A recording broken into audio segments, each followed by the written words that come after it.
It's fine. This one.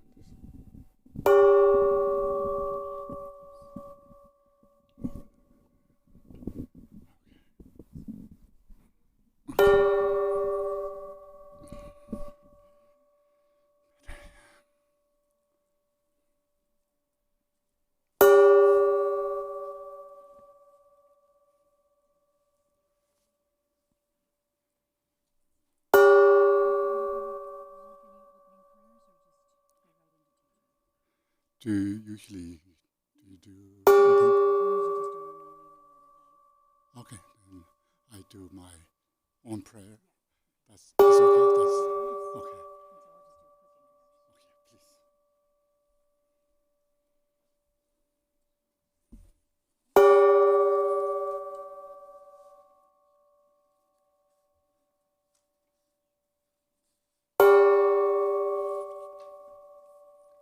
Elizabeth.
Good afternoon. I'd like to introduce our wonderful winter teaching afternoon program with Khenpo Yeshi, an accomplished scholar and practitioner. We're so happy to have him.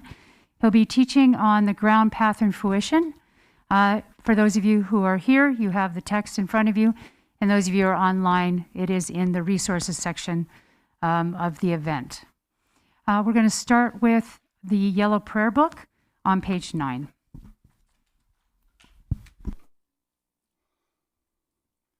Okay. It's already on. Okay. Sometimes you don't know what's going on here.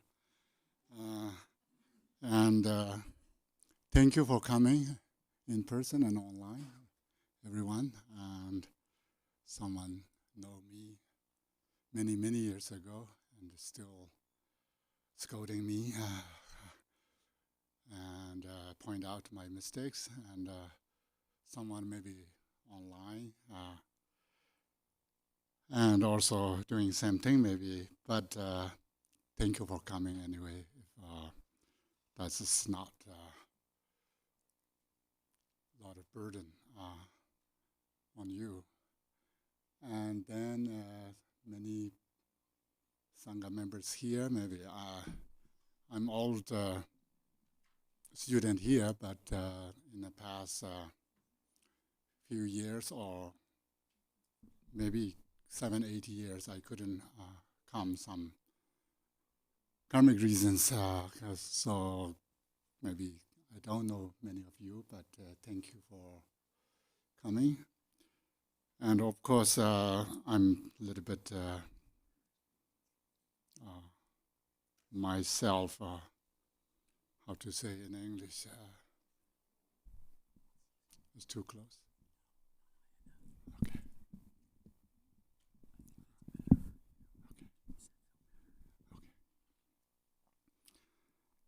was a little bit worried that somehow this great fortune that we got teachings from Garchen Rinpoche and already set the schedule, but somehow I interrupted that I want to come to see him. So that's why it's suddenly I got this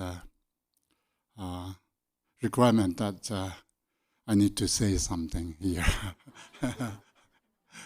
So that's unfortunately you need to listen my broken English. And also, of course, Garchen Rinpoche's teaching is much more precious than what I can say.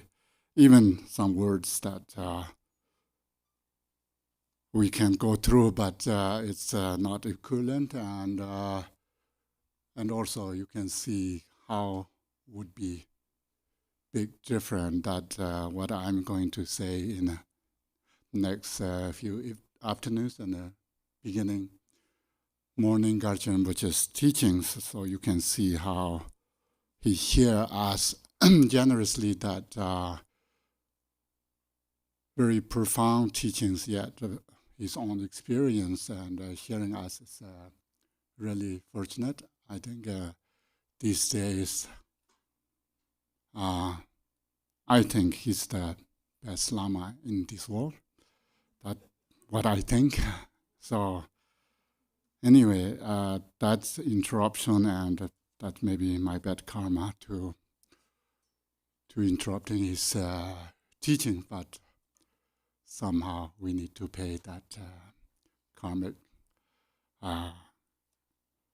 what we call debt that we need to pay in the future. But meanwhile,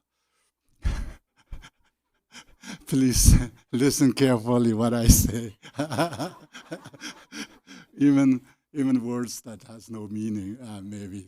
So you can see in Garchen Rinpoche's hearing on experience, really everything is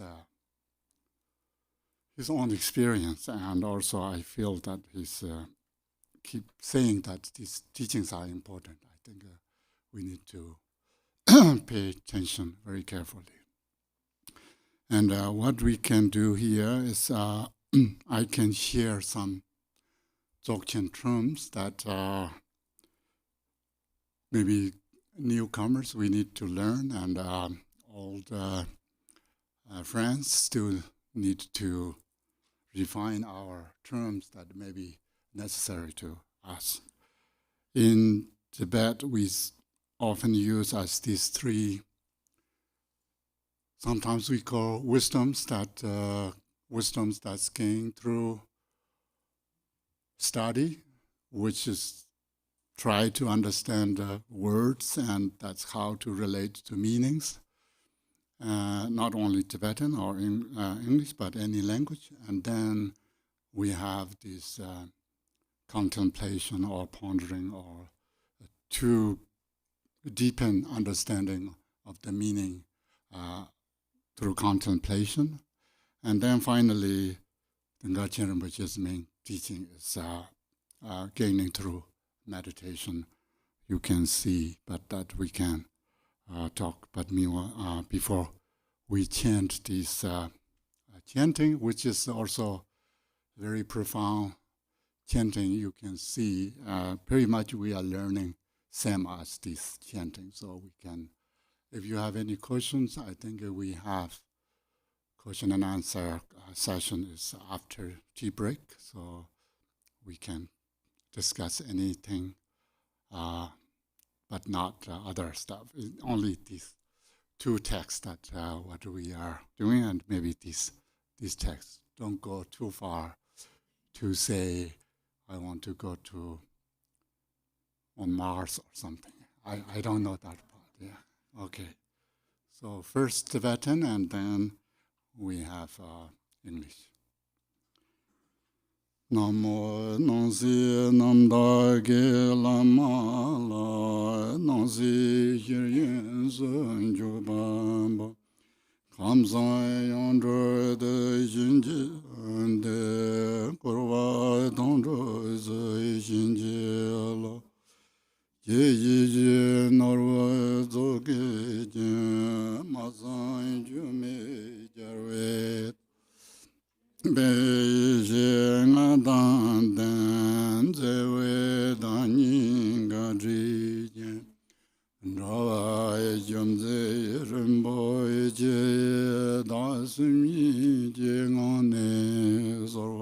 and Cheni je ngane shinje lo zemdo ne jeme namda and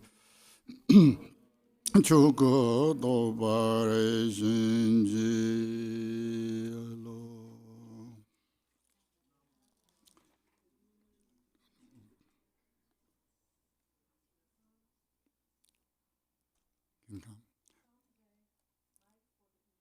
Better to have an English leader to lead. My English makes everything is glory.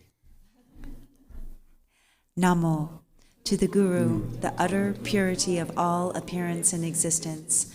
I offer all appearance and existence arisen from the primordial ground. I supplicate you, may the three realms be completely liberated.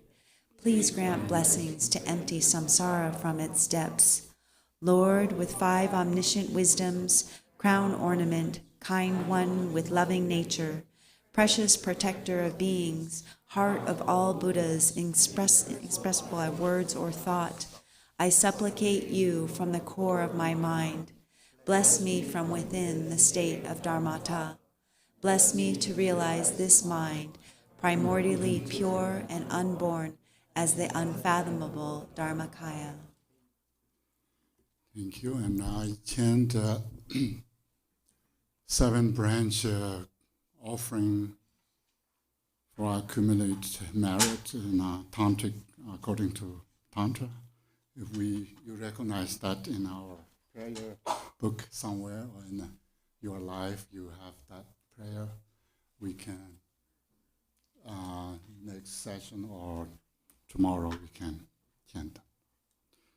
Undor je alo bonzon je barde zaman jola janzalon josum dembe shinjola nime je japso je ngonjo je nandro takbin joba yeso so ngoto jo jo bege nye malu yabar je jo jo mursum dawe jo maja jola je yaron takbin da je trema sokbe shang jo sem je do de je shinjo sambala taba som je limbala zarar dong ge Du de jan chochen borgo 3 times storje lo bonson je bara to som jola chandalon josum tembe jin jola nimi jijas munjor yejin namdor ve da bin joba yeso zoro ngodo jo jebe ye malu shabar jin jojin kursum da ve jo maja jola je ron da ben da je chuma so be jan jo sem je do de je jin jo sambala da ba som je limbala zara dang Du de shang jo chen bo ngo do je Allah bon son je par tu sum jo la jan salon jo sum den be shin jo la ni mi ji jo sun jing ngon jo ye jin nam ro ta bin jo ba je so so ro ngo ro jo ju be gin ye ma lu sha ro je jo jing gur sum da be jo ma ja jo la je ro da ben da je chuma so be shang jo sum ji do de ji shin jo sum ba la da ba sum je be ba la sa ro dong ye ge wa Du de Jean Jimbo. I remember a long time ago, Garchen Rinpoche taught these 7 prayer here, I think right here. So you may have that in English. And I often chant my lineage prayer. That's if you don't mind, I need to chant this verse, and then we can go through the text. Tu som je dan je jing o re na jing gur jam so jab da ka ren sum me tu je dan yin kam som je je jar bu shab je be mo dor thama me bal go ra de go sum gu ba jin bo go ne chan sar jing jab sun ju je wa ne serab jin chu wa tam je do za jin bo je so son de ju jin je la paran ze do so 공개 결성 따위 망은 가선 선배동 라지 전배서 보선로 로금에게 드서 주로 두진다마 근에 주른 지ተ 섬진 공자베도 원배 마거보다 나라연 저라죠 우리는 좀에 빈면동 보세요 여러분 남로는 정도냐 전조배의 요단 손발배 배만중내 달로 벤소르죠 신이 된 것이 신석빈 전세진 거라 근세 몸만 맞은 절로 죽은 대년도 저 그돈 예지 주밤에 공주인 갈란제 바고 잠버려 Kunne gawe zoge jo inrobe magar onzembe jara lesong ozer tonge trawa jen nyenge masalo ronjo. Jinga ge barma da ye jon kongre to garun jinying bongo yoden gunjung gawe jizard. Nyingbo tanze bebe nanjurba cheme ozer jabje da ye jon hiya gunseng rola jesete cheme ozer yoncho toden. Osa longchen namke nanjurwa jingme lingbe shabla zorwa ande chedar jarwe se poshe wala nando chope onju shawar. Songwa pangcho donga rongzor ngoyin jingme chuji hongbo da yi jang rikdong jambar shonu shinlable gongbe longde pepe deje.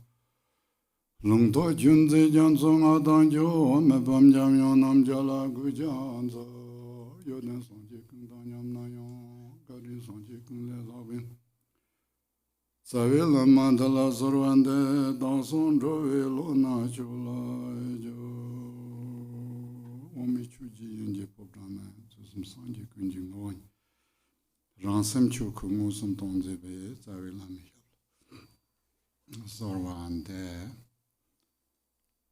Yes, in Tibet we have one or two more verses that talks about gathering or humans and non-humans to these particular place for listening Dharma or studying Dharma. And but that what we can think. And then there's always involved two motivations that the motivation vast and kind of profound motivations that often involve in teachings, and also the word of my perfect teacher also mentioned again and again. So Dharma teaching and teacher and the listeners and everyone need to kind of if you need to change your motivation, we can change now. If you need to roam for, still can develop some more elements or substance that you can put in a motivation, you can do that. So, yeah, I haven't really got this teaching. Not much about, always we talk about bodhicitta is the most important part. And of course, the generating bodhicitta through four immeasurables, that is the purpose of that. We chant that every day here, or Mother Sentient Beings, boundless sky, have happiness and cause of happiness and so forth. And a few days ago, I seen Garchen and he told me that loving kindness is the most sort of profound practice that leads to everything in losing self-grasping to understanding emptiness or realizing emptiness. I think I sort of heard it's almost first time nobody told, or non-lamas, or no teacher. I even don't remember he was giving that particular message. And how this loving kindness you can spread out or manifest or pervading to all sentient beings and non-sentient beings, which fix our tightness of the clingings or our knots that maybe unravel in a bad part. And then I noticed today's teaching, and this Avalokiteshvara Drumchu, you can see the last one is Shamba, and in the Tibetan, Shamse is more loving kindness. So it's compassion to loving kindness is the most important component of our practice. That's what I wanted to point out, that I learned from him in these few days. So I hope you feel in that way, or that's, I don't know, sometimes, I don't know, suddenly I thought compassion is just almost froze there, but loving kindness you can send out and reach to all beings. So it seems much different. And after I heard from these,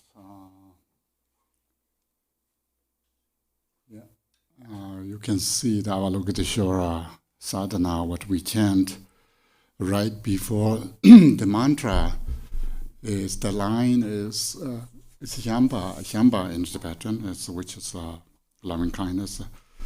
I don't know, that's in English sometimes maybe this meaning is same, but it's, in Tibet we have these two.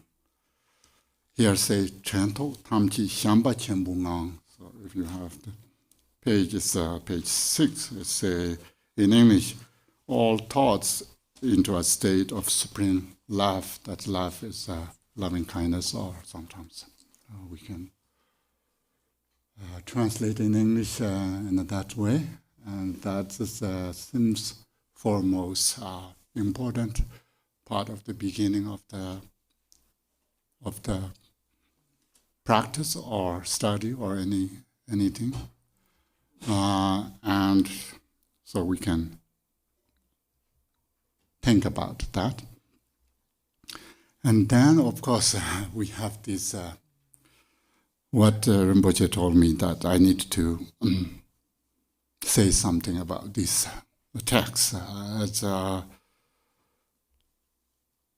For myself, I always think this text is what we are going to learn. Is important text. I keep this as my daily practice. And the Kundasong Bomolam, there's few more. But these really, however, these texts is very profound, and it's a little bit difficult to share with beginners who doesn't have much knowledge of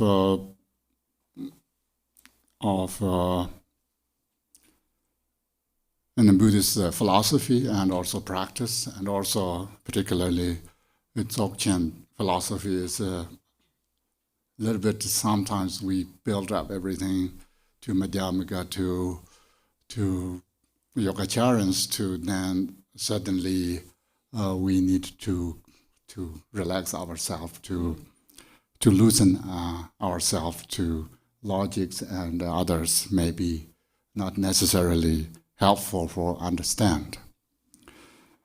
And these texts, you should have these texts. If you read Tibetan, it's also provided here with English lines. And these texts is not just profound teaching that we need to understand, but also it's for prayer. And I think I always kind of for myself repeat and again that proudly that we Tibetans don't just do meditation, because we need to work on body, speech, and mind, and we often, that relates to Kaya Vakchit, the awakened body or Buddha body, speech, mind. Until we don't purify body, speech, and mind, then only focusing on the mind to meditate is maybe it's good thing, but it's not a complete one. But sometimes I say we Tibetans don't do meditation. Maybe that's too much. That's not the truth, but you can see my provocative statement sometimes doesn't mean anything. keep that in mind. People, many people already kind of people who know me. I think sometimes get annoyed that I say same things and then it doesn't make any sense. And then I think it's important to maybe I have fortunate that such great lamas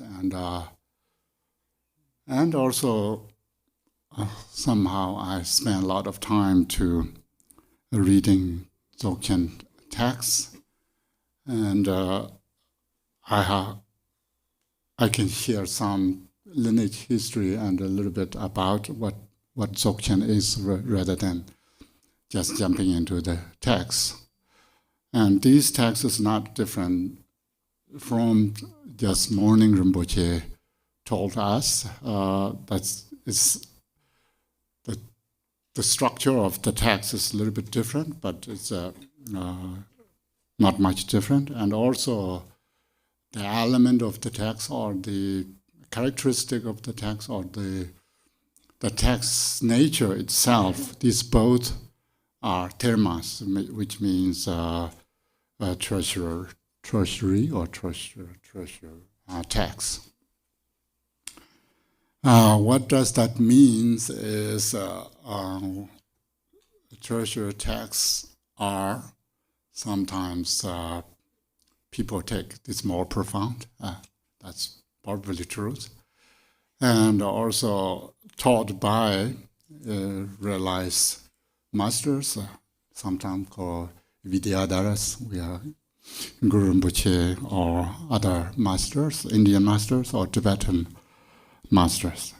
So these texts are very, very important and a powerful text. You see the Kundu-Sangpo Mulam, end of the Kundu-Sangpo Mulam, how powerful these texts, even chanting itself is quite powerful. And when we look at this title, it's you can see but you cannot tell in English. There's sign. You can see in the Tibetan end of the line has this look like two eyes, and then in the middle has one line. That means these texts are dharma. And in Tibetan, we have this. You can see the first line has some sort of motif, or there is a syllable that's also sign of dharma. But that the actual title is the prayer of the ground path, Fruition, which is from the heart essence of the vast expanse. This is, I think, it's important to talk a little bit about what is the heart essence of the vast expanse. In Tibetan, we have this Longchen Nyingkitigle or Longchen Nyingtik. Often comes with the longer title or shorter title, it doesn't matter. So these really, so title, the text itself, you can see the heart essence. Not only the heart, it's heart essence. Sometimes people translate seminal nucleus, but it's more heart essence or heart drop.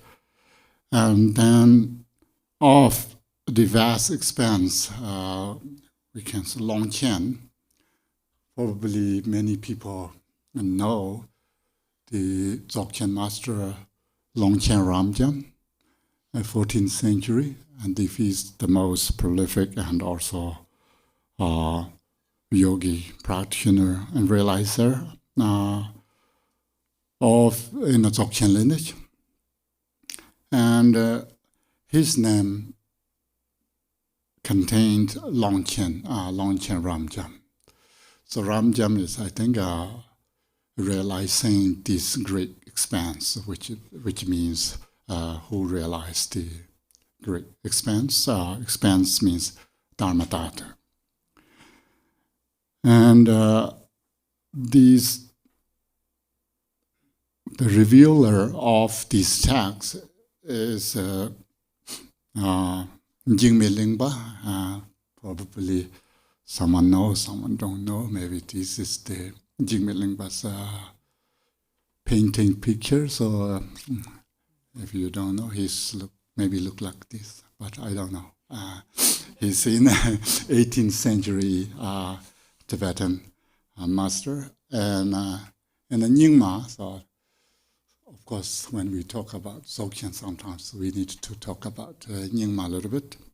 In the Nyingma tradition, we have these two are called the two omniscience, son and father and son, like Marba and Milarepa. And you can see Jingme Lingpa is so famous that if people know Yeshi Lama, not me, not Yeshi Lama, me, but there is a text called Yeshi Lama. It's so famous that everyone almost know it. I think now in English you would know that there's a few versions of translations that you can check, written by him. And why it's called Longchen Yingtik, or the heart essence of the vast expanse. These texts from that larger text, excerpt from a larger text. First, we can discuss a little bit about the heart essence. Heart essence is sort of equivalent of these most profound Dzogchen teaching that is called heart essence. And this heart essence is particular the great master Longchen Ramjam's tradition. However, Jingme Lingpa and Longchen Ramjam never met, and not met in a person, but Jingme Lingpa, in a vision, pure vision, Jingme Lingpa saw Longchen Ramjam 3 times in his wisdom body. So Longchen Ramjam transmit all his teachings to Jingme Lingpa, and then the Jingme Lingpa's this treasure cycle is called Longchen Yingtek. So the Longchen Yingtek term is not that early, it's 18th century. Jingme Lingpa is in the 18th century. And however, Longchenpa is 14th century, so you can see that's big gap in there. And Longchenpa himself is considered as, if you know Bimala Mitra, he's a reincarnation of Bimala Mitra, and also he's a reincarnation of King Trizong Tenten's daughter, and so forth. So these are very important part of the Nyingtik tradition. And Nyingtik goes back all the way to the King Trizong Tenten's time, 18th century. No, not 8th century. And usually in Tibet we have these 3 masters that lineage of Dzogchen. So when we talk about Dzogchen, there must be either lineage from Guru Rinpoche, or lineage from Bimala Mitra, or lineage from Vairochana, that's Tibetan first great translator at 18th century. And of course, we can think about how these transmissions of lineage comes down to us. We are really great that our lineage is still unbroken, and also we can meet Lama like Garchen Rinpoche or teaching. I can tell you how comes down everything to this lineage to Garchen Rinpoche. And Longchen Ramjam is famous. He's a realizer and also very prolific writer, and he's also putting these Dzogchen teachings together, and he compiled many texts that we still have those texts in Tibetan, and many books are already translated in English, and there's 26 volumes in Tibetan, so maybe more texts are coming. And Great 2 lineage, you can see the Vimalamitra, probably many people heard of, and of course Guru Rinpoche. If we don't know, don't know Guru Rinpoche, it means we still need to learn his name or something somewhere here, but I don't see it on the tankas, but in the statue there, so you can look. Okay, I cannot see my ankles. Okay, thank you. And so these two lineages he combined together, and one is called the Bima Nyingtik, or Heart Essence of Bimalamitra, and Heart Essence of Yishin Sojar, the Jagini, Heart Essence. And I'm more focused on, my research is more focused on Bimalamitra's Heart Essence, and then we fortunately, my colleague Elaine's here. He's a doctoral candidate from Stanford. She's also working on the Heart Essence of Dakinis, which means Guru Rinpoche's lineage. So we don't need to worry about where those are. Everything Longchenpa compiled together and then comes down to Jigme Lingpa and to us. So the Longchenpa's writing is very vast, and it's almost really difficult if we don't have much time to look at his writings. His writings are so vast that it's difficult to understand everything. You can see many are available in English. The 7 tertiary books. You can see few of them, not all. And one of them I often teach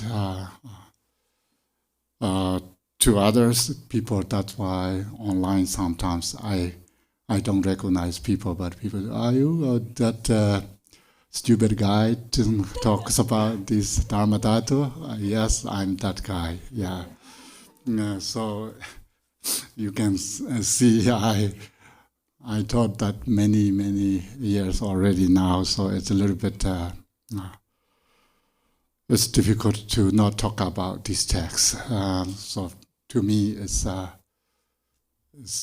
I have to teach these texts, and that's what's my daily prayer, and I teach that. If you are familiar with this particular text that call sometimes the basic space of phenomena, but I'm not sure that's a great translation or not, but this tertiary of Dharma Dhatu, sometimes it's shortened, it's maybe better, the Sanskrit term is using. So using a Dharma Dhatu, anyway, we don't know what does that mean, so it sounds good, and sometimes you use some foreign languages, so sounds make much more profound than just saying basic space, yeah? And that's why I like this that text, and that text is quite big. The root text itself is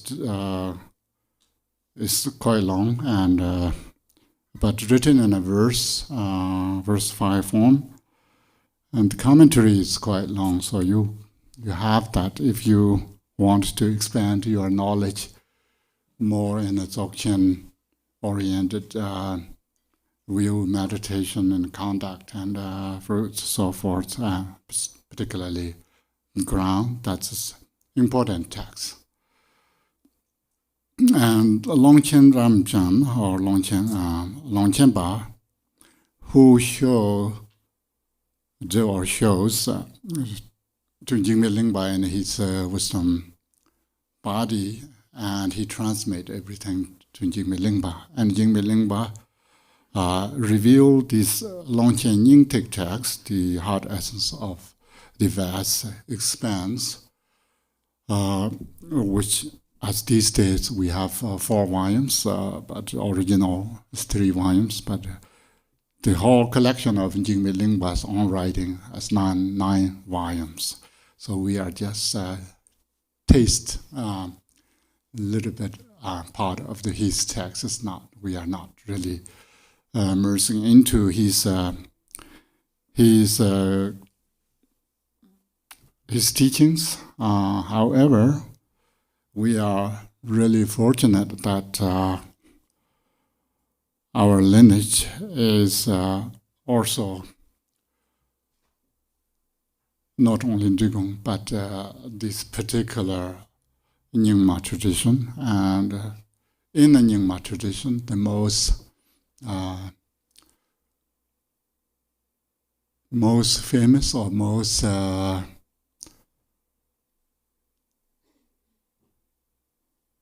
don't know how to say, most I like.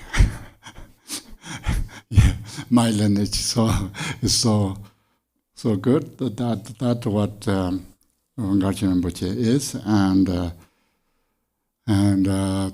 from Jingme Lingpa's 18th century, and then from his student Do Tripchen Rinpoche, if you heard of, and Jingme Tenling was there, his first student, and then his student is called Jingme Gyalvi Nyugu, which is Patrul Rinpoche's teacher.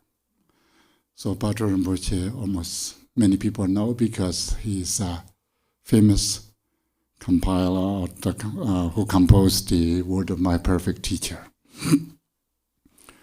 His student is Mipam Rinpoche. You can see that Mipam Rinpoche, and also Jingme Gyalvi Nyugu's student is Jamyan Chenza Wangbo. So Jamyan Chenza Wangbo, and Patrul Rinpoche's student is Mipam Rinpoche. And come down from there, the Mipam Rinpoche's student, we have many, but one of them is Popa Turku, and other is Khenpo Yeshi. If you study What My Perfect Teacher commentary, that Khenpo Yeshi's commentary is written by Khenpo Yeshi, who is Mipam Rinpoche's student. And then those students is Khenpo Ngakchung, which is famous Katong Khenpo Ngakchung, and his student is Khenpo Münzer.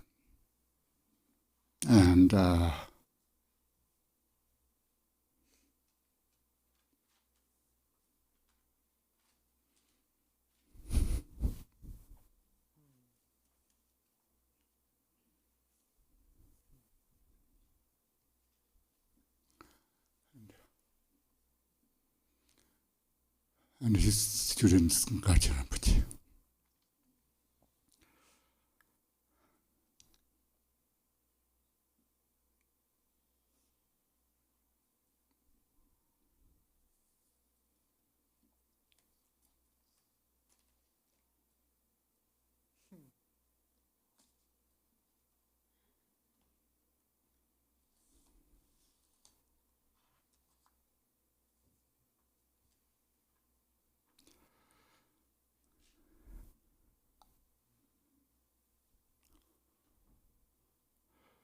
So that is a Longchen Yingtik lineage that's unbroken since this morning we got Kundasongpo prayer to now. It's unbroken lineage, and that's important. Sometimes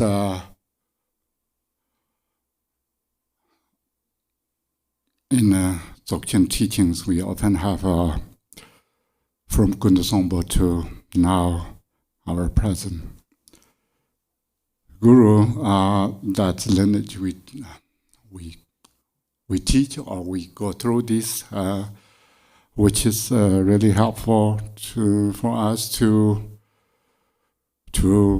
generate our devotion and so forth. If you have your own guru and your own lineage, that would be beneficial to improve or develop your practice. That's important part of our lineage. You can see now how fortunate we are that we are in this lineage. So that's why my lineage is the best. Yeah.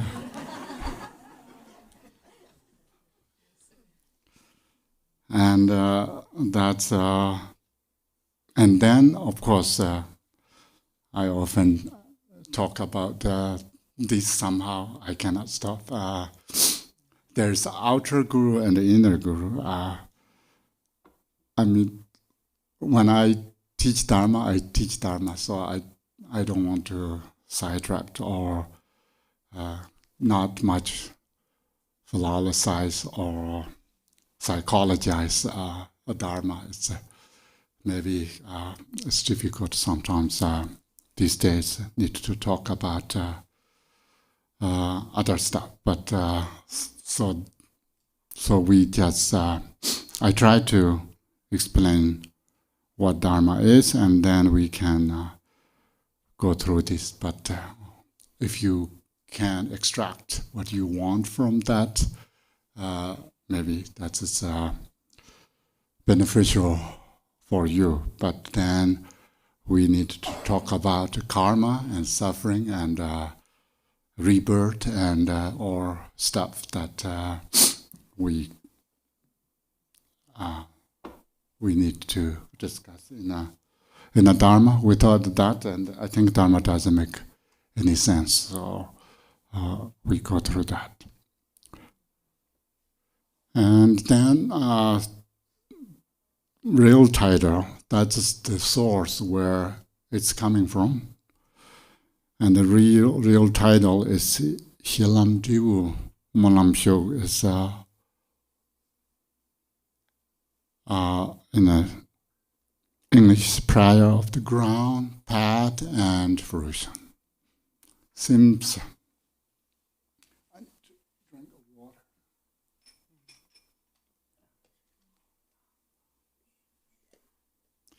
You can think about what you have questions and want to discussions that we can go.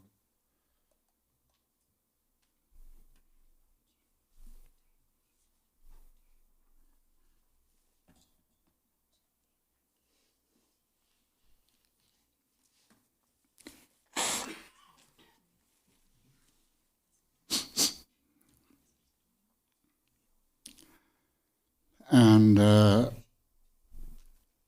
in order to understand this ground pattern fruition, I think sometimes we need to think about what the cause of understanding or realizing these profound meanings. And traditionally introduced these, we have outer guru and inner guru, and of course, whole Buddhist teaching is devotion, and devotion is the main component. Buddha himself is saying, without devotion, you will not realize emptiness. And this devotion, the objects of devotion is, of course, the guru, which is also difficult part, but that's what it is. And there is outer guru and inner guru. Think about, and not talking about something that's unrelated things. And of course, then our tradition involves many teachings and practice meditation and so forth, recitation, but also involves these empowerments and all sort of things. And so the outer guru and inner guru, how these two are related and how these two emerge in our mind and then reveals our mind and nature. And we needed to cultivate our seed mind through empowerments, and we needed to find a guru, and that's we call outer guru, or sometimes relative or conventional guru, because we can interact and talk about and also communicate with our guru. And then inner guru is our mind nature, and we need to reveal that mind, because most of us, I don't know you, but for me it's more mind is, our mind nature is already upgraded by thoughts that this morning Garchen Rinpoche talked about. It's become ice, our mind is become ice, so we need to warm up our mind, and certain point we need to not boil our mind, but need to at least make hot. So that's important. In order to do that, it's without outer guru's blessing and also connection and devotion, our self is isolated, and I think sometimes loneliness and anxiety is also coming from there, because if you don't trust anyone and don't interact with anyone, then it's a little bit difficult or isolated maybe. And so the devotion makes through your devotion, and then you get blessing, and then you can reveal your mind nature. And especially our Drigong tradition, with the very first line, this Lama Kuyi Kangri, your teacher is like snow mountain. Your faith is a kind of sun that needs to shine on snow mountain to melt the water. The blessing need to bring down to you in order to drink, or later maybe boil. So that's an important part of that. Then we can think about what is ground, what is pattern, what's fruition. And the Jingme Lingpa's aspiration prayer is saying, may I realize, or may all realize this great perfection of the true nature of the ground. So you can see, I'm reading first paragraph and last line. And the structure is, there's 3 paragraphs or 5 verse paragraph, 3 set of 5 paragraph lines. That for first one, ground, and then path, and then the fruition. So I don't really know how many of you already have a good idea of what Dzogchen ground is, and how many are not, and then online maybe we cannot know how many are there. But don't worry, this is not talking about something that not related with our nature or teachings of Buddha or any. This is just talk about our mind nature, and so I think main thing what we need to accept that part. I cannot even repeat what Garchen Rinpoche says, but seems if we can let go things to rather pervading our loving kindness to others, suddenly the me part is kind of, at least you can forget in moment, and because your mind is busying to at least mentally benefiting others. So your mind is seems can trick by this loving kindness. If your mind is still very stubborn and also like to play with neighbor's dogs and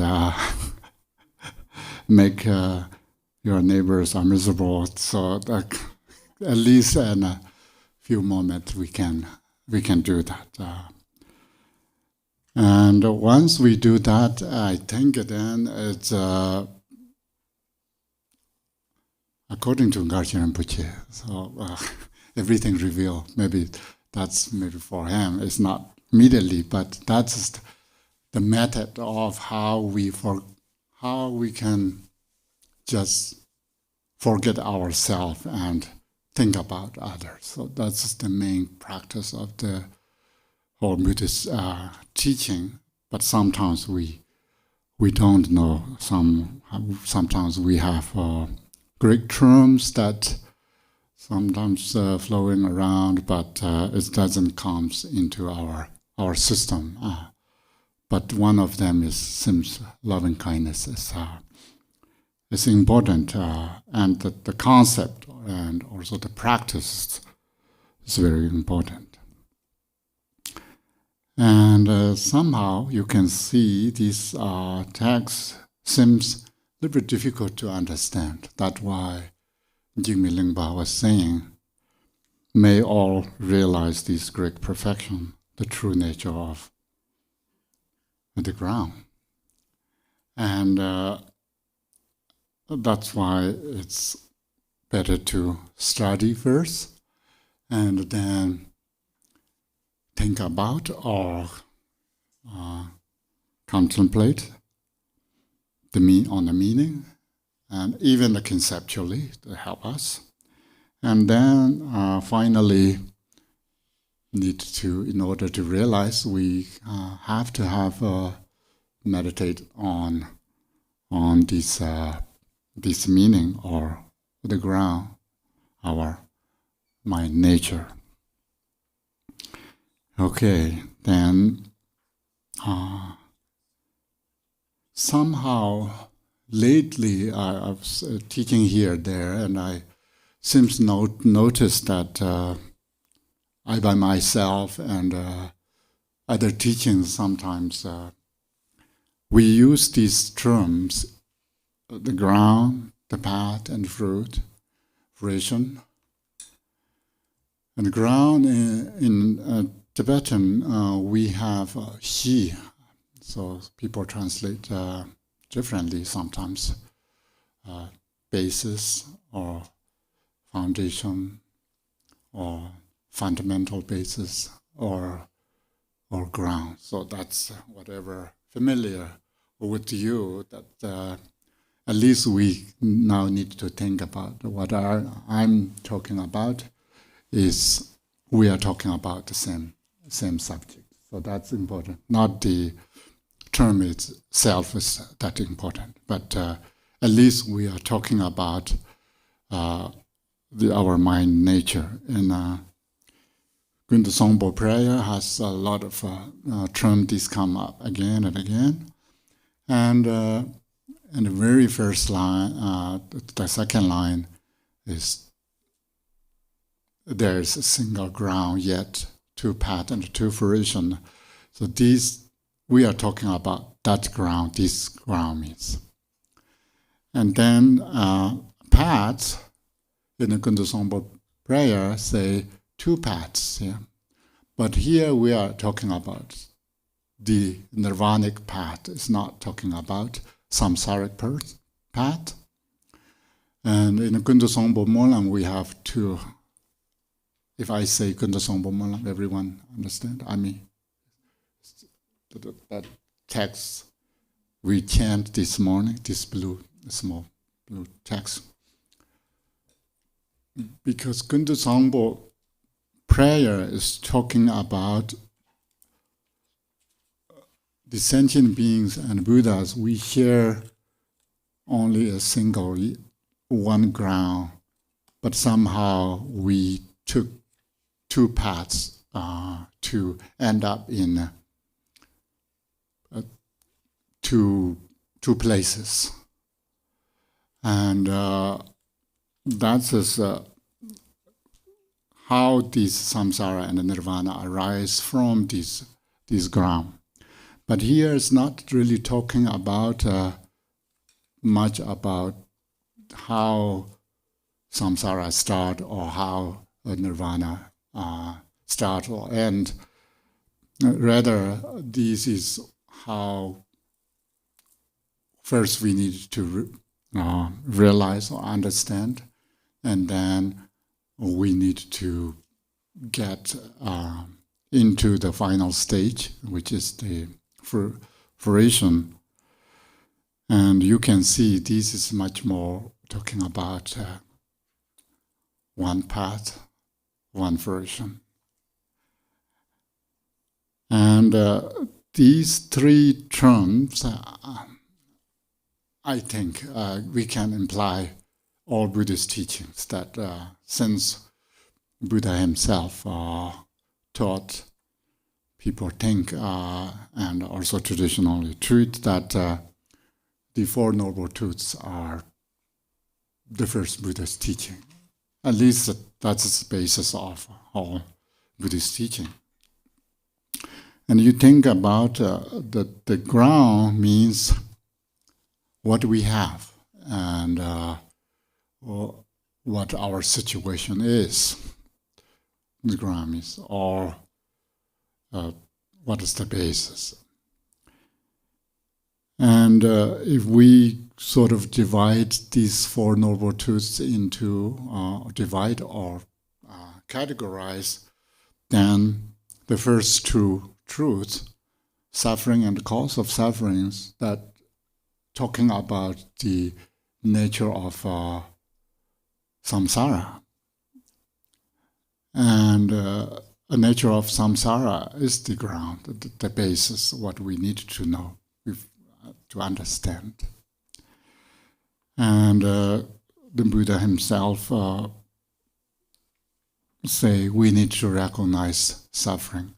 I often say this, many of us, we don't like suffering. Of course, that's why we want to get rid of suffering. But the first Buddha's teaching is we need to recognize suffering.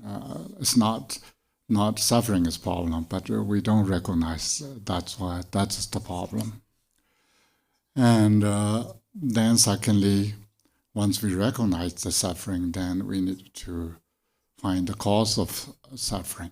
And these first two Noble Truths belong to the base, the ground, if we categorize. And then the final fruition is nirvana, peace, which is fruition or the result. And then the fourth path is the path. So you can see there. The most confusion is coming from not only these three triad kind of category or nature of this categorization, but more comes when we say view, meditation, and conduct, or then fruition. So we often misunderstood, or sometimes mix, or sometimes we don't know what we are talking about. That is view and ground. What is view? What is ground? People often treat as view and ground are similar, or at least related, and there's not much explanations. Only few texts. First, I thought that there's so scarcity in these explanations, but I found some texts by Longchenpa, and through there, I can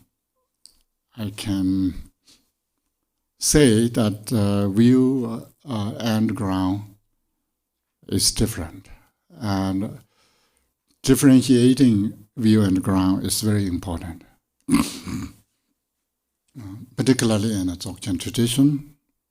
So the ground we saw this morning, Rinpoche was teaching us how the sharing sentient beings and Buddhas all sharing this single ground, that like water and moist, nature of the moist, that so that's why we can attain Buddhahood, because we are the same nature. We have same nature. And but when we say ground, it talks about the nature, it's reality. It things that is to be known. We need to understand the ground. So that's why here it's saying, may all realize the great perfection, the true nature of the ground. So the ground is objects, what we need to understand. And that ground, even our mind nature, is this sharing ground. Sometimes we call Buddha nature, sometimes call bodhicitta in this, the treasury of Dharma Dao and Longchenpas often used as bodhicitta or awakened mind. We are not talking about the aspiration or action bodhicittas, but more ultimate bodhicitta that beyond concept and dualistic thoughts. And then when we say view means how we understand that ground, how we treat, what we believe in, and how what our assertion is, and that is called view. In English, it seems my English you can see sometimes very awkward, but seems there's many views. Yeah, each person, maybe we all have different views on, especially other stuff that we cannot talk about here. So we talk about just our this focusing on the single ground. We, no matter what we disagreed, we cannot change the ground. But we can change our view. We can change our wrong view to maybe better view, and then finally right view to then all right view, and so forth. Those are, I think it's important in here, the view and ground. And view, of course, then we talk about 9 yanas. 9 yanas has different view. And we think about Charvakas, Fadiga Buddhas, and Bodhisattvas, they have different view how they treat others and how they think surrounding environment and how the phenomena and the self is exist or not. These are all different views. And then we comes to tantric practice, Kriya Upayoga, the action tantra and so forth, has different view how we can treat the deities. Do we treat deity as a sister and brothers, or we can treat deity as higher than us, or we can treat as deity as you. And then we comes to Maha and Anu and Adi in a Dzogchen tradition. And then can we really discard disturbing emotions or poisons, sometimes we call, or we just need to let them go. So the view is so important that I think that mainly I want to say that belief is so strong that leads to what you would do, how you interact with others. So I want to say view is very important, and in order we have correct view, if we want to Sutrayana view, that's fine. We still need to have generate bodhicitta for immeasurables and so forth, same thing. And also need to think about selflessness and emptiness. That is the main core. And then the practice involves with emptiness and compassion. So this not that big different, but tantric methods are involved a lot. And this morning Rinpoche introduced us that suddenly when you wake up and then the first thought comes, if you instantly visualize deity, then that destroys, or that's kind of destroys your kind of thoughts that may lead to further thoughts that solidify or concretize things, and also so other stuff. Then we can, if you don't have any problem, maybe that lead to problem. If you have problem, maybe that's intensify that. And rather than that, you can visualize deity. It's suddenly you don't have two mind streams. So once you think about the deity, then your other busy thoughts kind of no way to interfere that part of the thinking. So those are really precious teachings, and if we are, or you are, or are seriously practitioners, but still keep that in the mind. And even we cannot practice, but that's important part. So the view, how view is important. That those are all coming from what you believe, how you act, how you think is important. And then yesterday we have these two compilation stages there, Garchen Rinpoche. And one is Rangxin Xieba, knowing the nature. The compilation stage of knowing the nature. Knowing the nature means you believe, you understand something. So nature means the ground. You need to understand the ground, which is our Buddha nature, and knowing that if you have that confidence in our mind, then you already believe that we are Buddha. So that changes our way of thinking.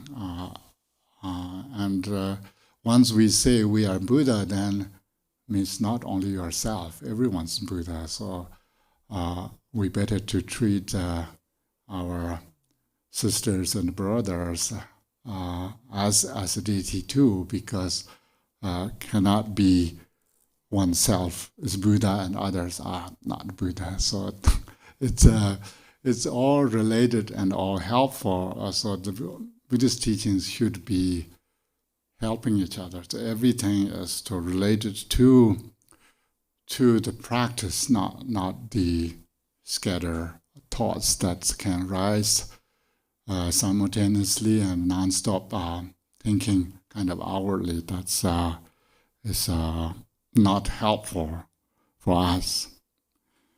So now the ground is single, and we cannot change it. Ground. The ground is nature. However, we can change view. So that's keep that in mind. And we here and beyond, maybe how many people are there? Maybe we each have a different view on the ground. That's fine. Maybe that's what we call sentient beings. If you are temporarily manifest as sentient beings, I'm not saying your nature is not Buddha, but sometimes what I see is not necessarily me. It's there, but still, we all would have different idea what ground is. And we can develop and we can change and we can correct our views. That's why at least 9 yanas are trying to correcting us, our view. Supposedly, according to Nyingma, it's getting better and better. So higher and higher means better and better. And now we are talking about the best, yeah? And that is 9th yana. And 9th yana has many categories, but still this is the best because the heart essence. And there is a few heart essence, but these vast expansion heart essence is even better. So that's keep that in mind. So, but don't think about the distance reality that we would not reach to there, but it's talking about our mind nature. And our mind nature is just isolated by our concept and thoughts. That's why seems appears as individual. It doesn't mean that we are individuals act differently, but that's is how samsara appears. And that's 9 yana view.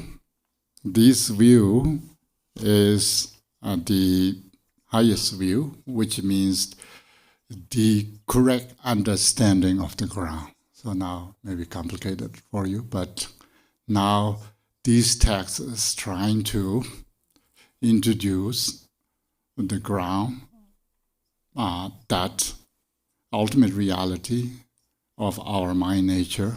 Sometimes we call Buddha nature, sometimes called Dharmakaya, and sometimes we can call bodhicitta, whatever we call. That is the nature, the ground. And then other concepts, the single ground we can talk about. This is the source of everything. It's not our nature itself, but sometimes we like to think about where these things coming from, how this samsara and nirvana separated, and so forth. That's why this Kundasangpa Molam has two patterns, two versions introducing. And then this ground concept is not just a nature, but it also talk about the origin of us and also Buddhas as well. And then the Tibetan ground, it has connotation of the source and origin and the nature and many other stuff. So it's not just a nature, but the nature itself is the source. So nature itself is the original. If we think about that, then its nature is just stays there, but it's we are also emerged from there, manifest from there, and then we can think about that. If we coming from there means we need to go back there to rest, and because until we reach to the actual nature, then we are busying to involve more samsaric situations, and then we are good at making meanings, and then human beings are especially meaning makers, so we can make a lot of meanings and then concretize and then solidify or reify things, and then we have a lot of things. We have friends, we have enemies, we have nations, and we have neighbors and boundaries, and my property and your property, and there is trespassing signs and so forth. So that's we are good at that, but somehow we forget where we're coming from, and then we are very busy with other stuff that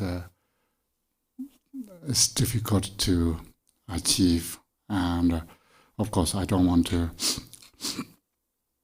go through many samsaric things that troubling and also never satisfying things, but we are Dharma practitioners, so we are not going that direction. So I'm not worried about that future plans that making rocket science to go into Mars, on Mars.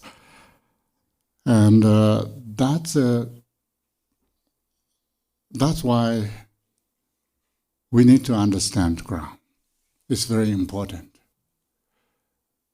Not just what we think we understand, but we need to understand based on the genuine teachings and texts and teachers.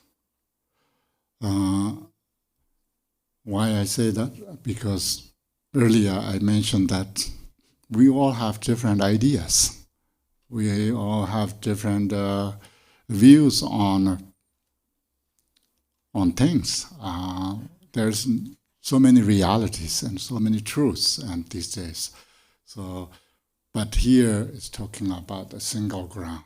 Only that's truth. Nothing else is not truth. And until we get there, we never be rest. And we need to settle down in that, or rest in that peace, nirvana, and that's why we call the fruition as nirvana. And I think that's enough for introducing this text. It's too much maybe, but please keep in mind that this text is short, definitely easily finish before, I don't know, after a few days. but maybe I will run out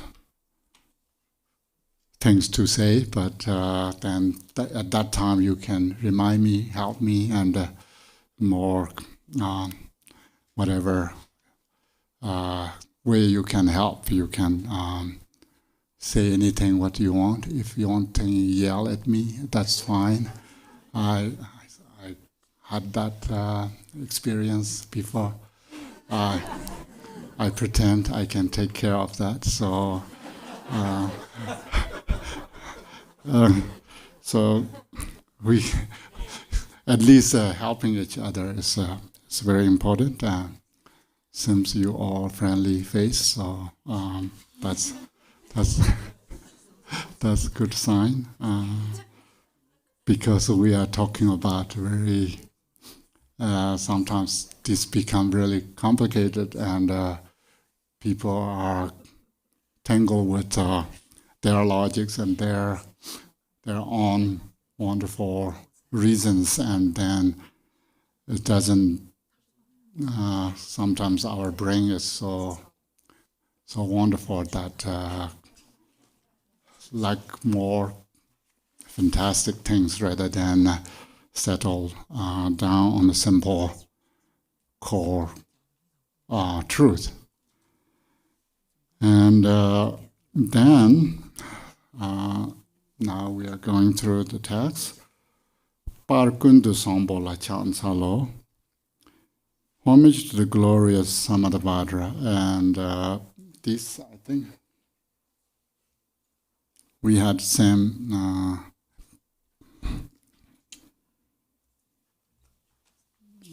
similar homage in this blue book, but this is Kundu Dzambala Samadhavadra. And Samadhavadra in the Tibetan, Kundu Dzambala. And Kundu Dzambala is translated in English many ways. People sometimes use all good or ever positive and so forth. You can see whatever you are familiar with. And this is considered as the first Buddha.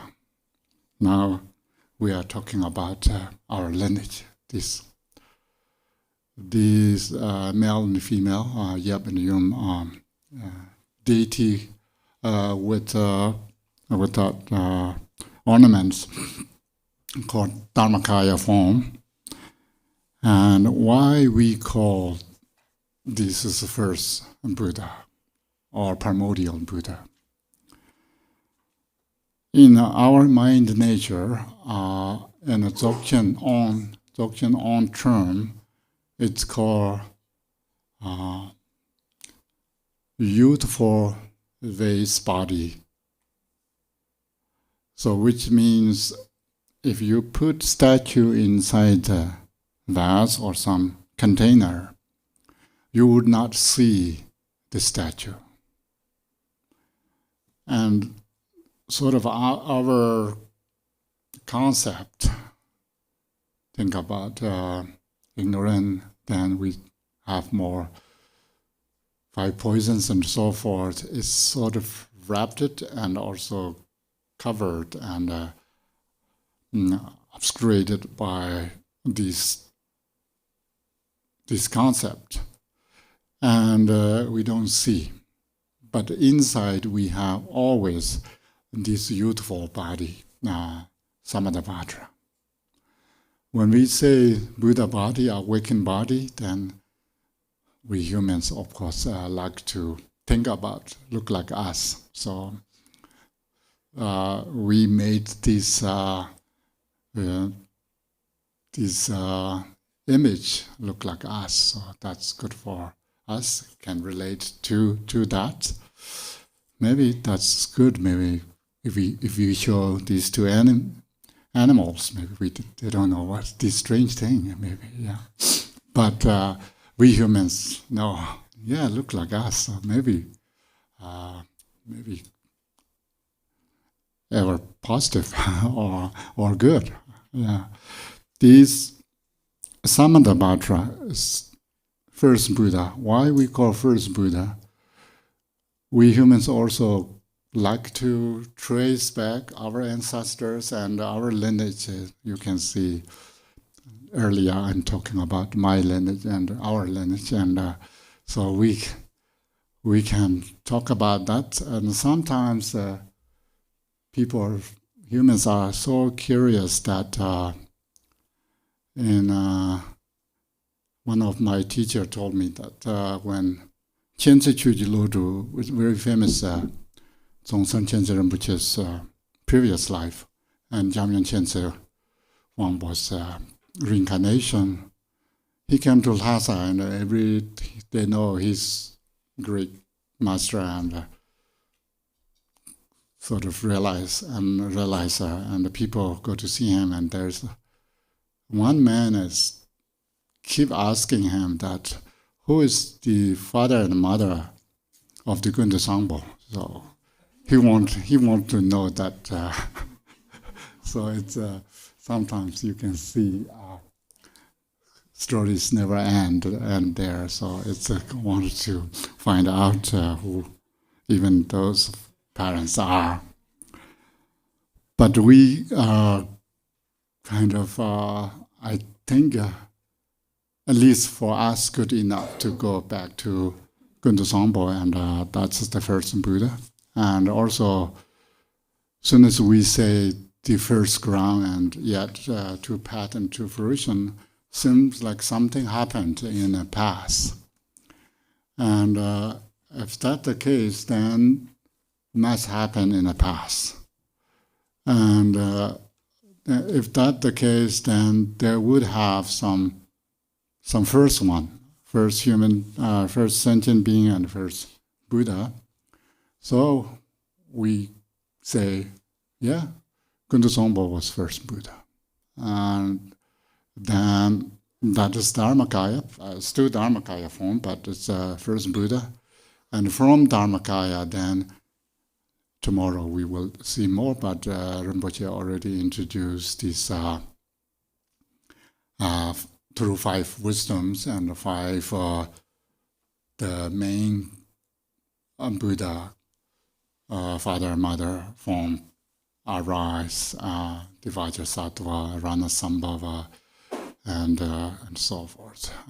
So that's Sambhogakaya form. Gundu Sangpo is a Dharmakaya form. So Dharmakaya to manifest Sambhogakaya, and that's why we call Gundu Sangpo as the first Buddha, Samantabhadra. If you are not familiar with Tibetan, then we can say Samantabhadra or good or ever positive, whatever you want to say. And not only that, then when we talk about our nature of our mind and this ground, now when we say ground, means our nature of our mind. And our mind nature has 3 aspects.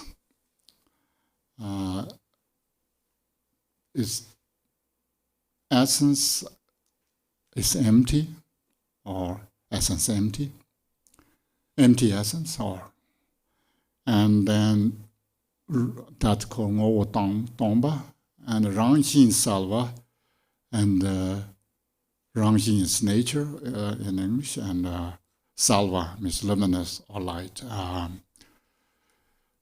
And not only empty, but it's luminous. And Garchen Rinpoche already told us that our mind nature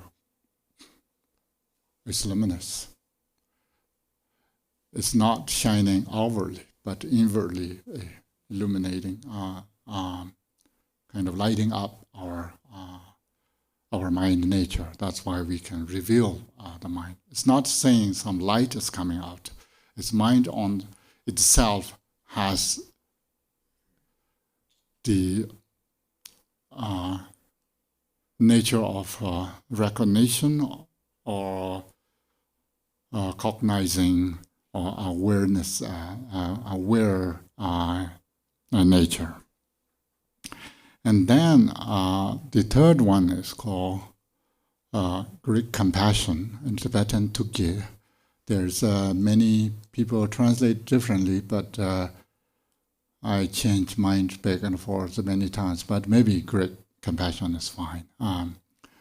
One time I use Greek intelligence, and sometimes people translate Greek respond or others. So you can, if you are familiar with these three natures, then these also relate to three kayas and a dharma kaya, which is Dzambala, and it's empty. The noble essence is Dharmakaya, and Rangxi, the nature is Sambhogakaya, and great compassion is Nirmanakaya, because Nirmanakaya are reincarnated or manifest as Nirmanakaya form to benefiting sentient beings through compassion. So the compassion is very important. So these three are what we already have. And I think I let you go now. Maybe you may have some think why I need to listen to these nonsense things. Okay. When we come back, the form, our schedule is question and answer. I think there's a written questions will go first, because that can reduce repetition and so forth. And then, if we still have time, then please share with us what you are thinking, and think about your thinking as your view. I have stupid views, but I'm sure you don't have. So please share us. That's important. Yeah. Okay. So nam de tam je zigba nye tam ne nye be dana pam je jega nan ji balon dru ba ye zibe so le dru wa sho. You want to say in English? So nam de by the merit of generosity. Page 13. Page 13.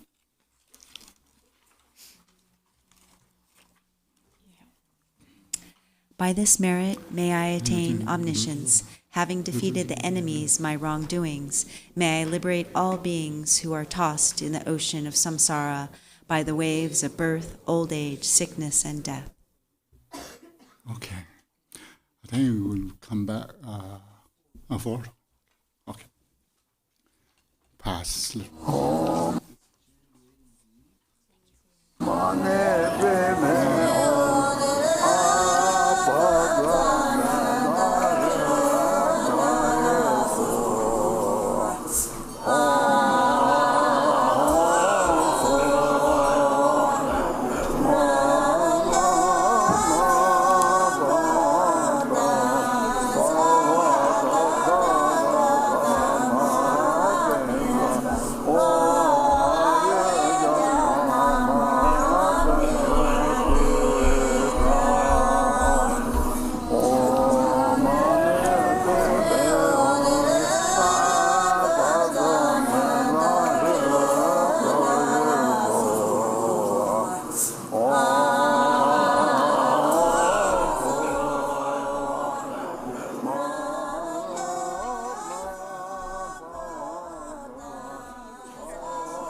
If we can open, then we can share. I'm thinking I have power to say that. Comes in front of me.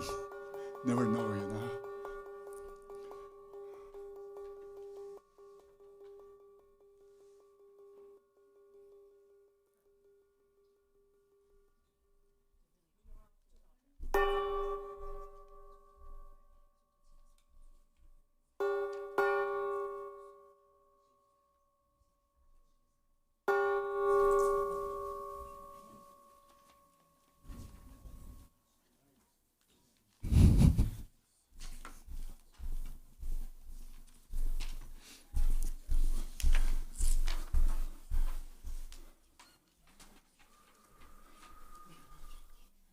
If doesn't enough, we need to cut in half. That's rule number 1.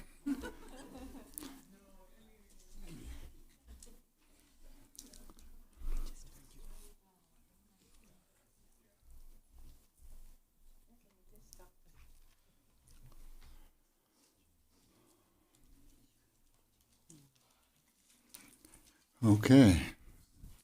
Thank you for coming back. I hope you have a nice break with nice tea, coffee, whatever. Nourish your system.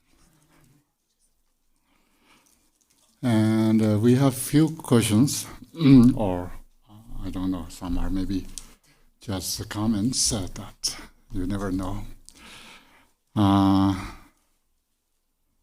Please help us to understand the fundamental similarities and differences in the ground.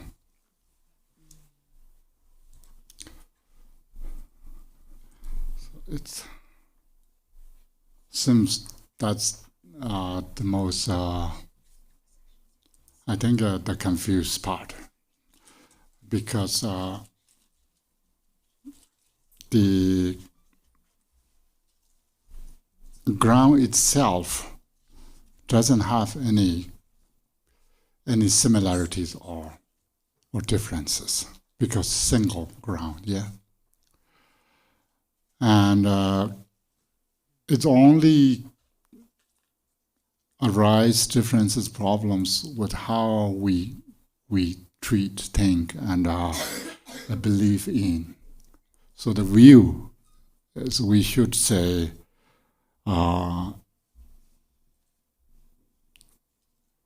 view on the ground, almost like, and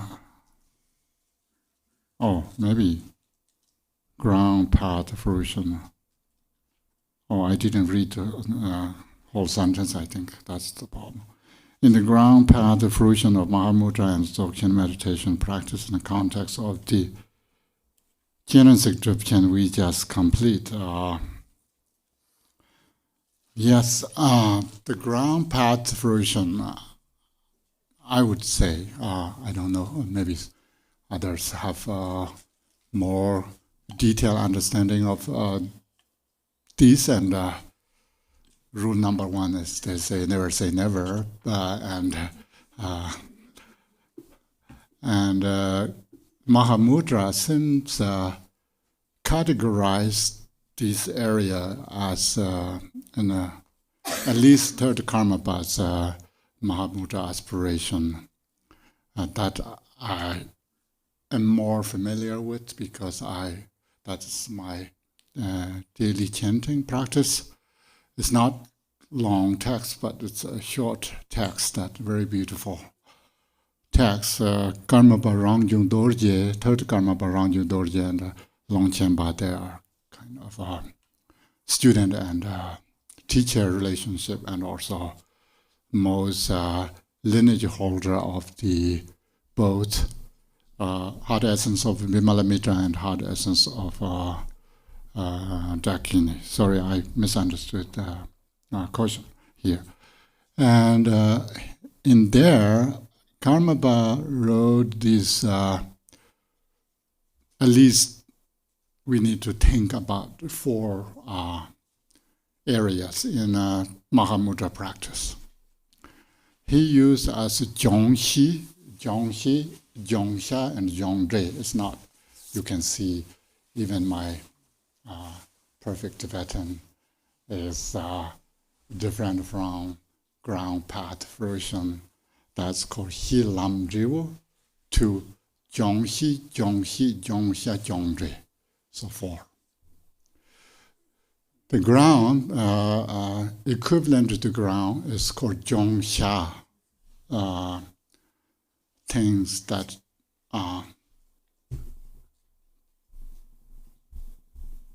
the basis of purification is called ground. Or no, the ground seems called the basis of purification. Means you need a base on something. Based on that, then your practice for purpose of purification that happened. And the Zhongxi, the basis of purification is your mind, the union of emptiness and clarity. That's Mahamudra base Zhongxi. It's equivalent to the ground.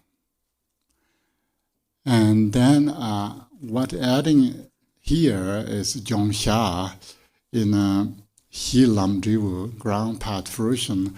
We really not talking about the obscurations and ignorance and poisons here, but it's implied because once we practice, what we practice is abandoning or discarding the negative things and adopting or practicing the virtuous things. That's included both in a path.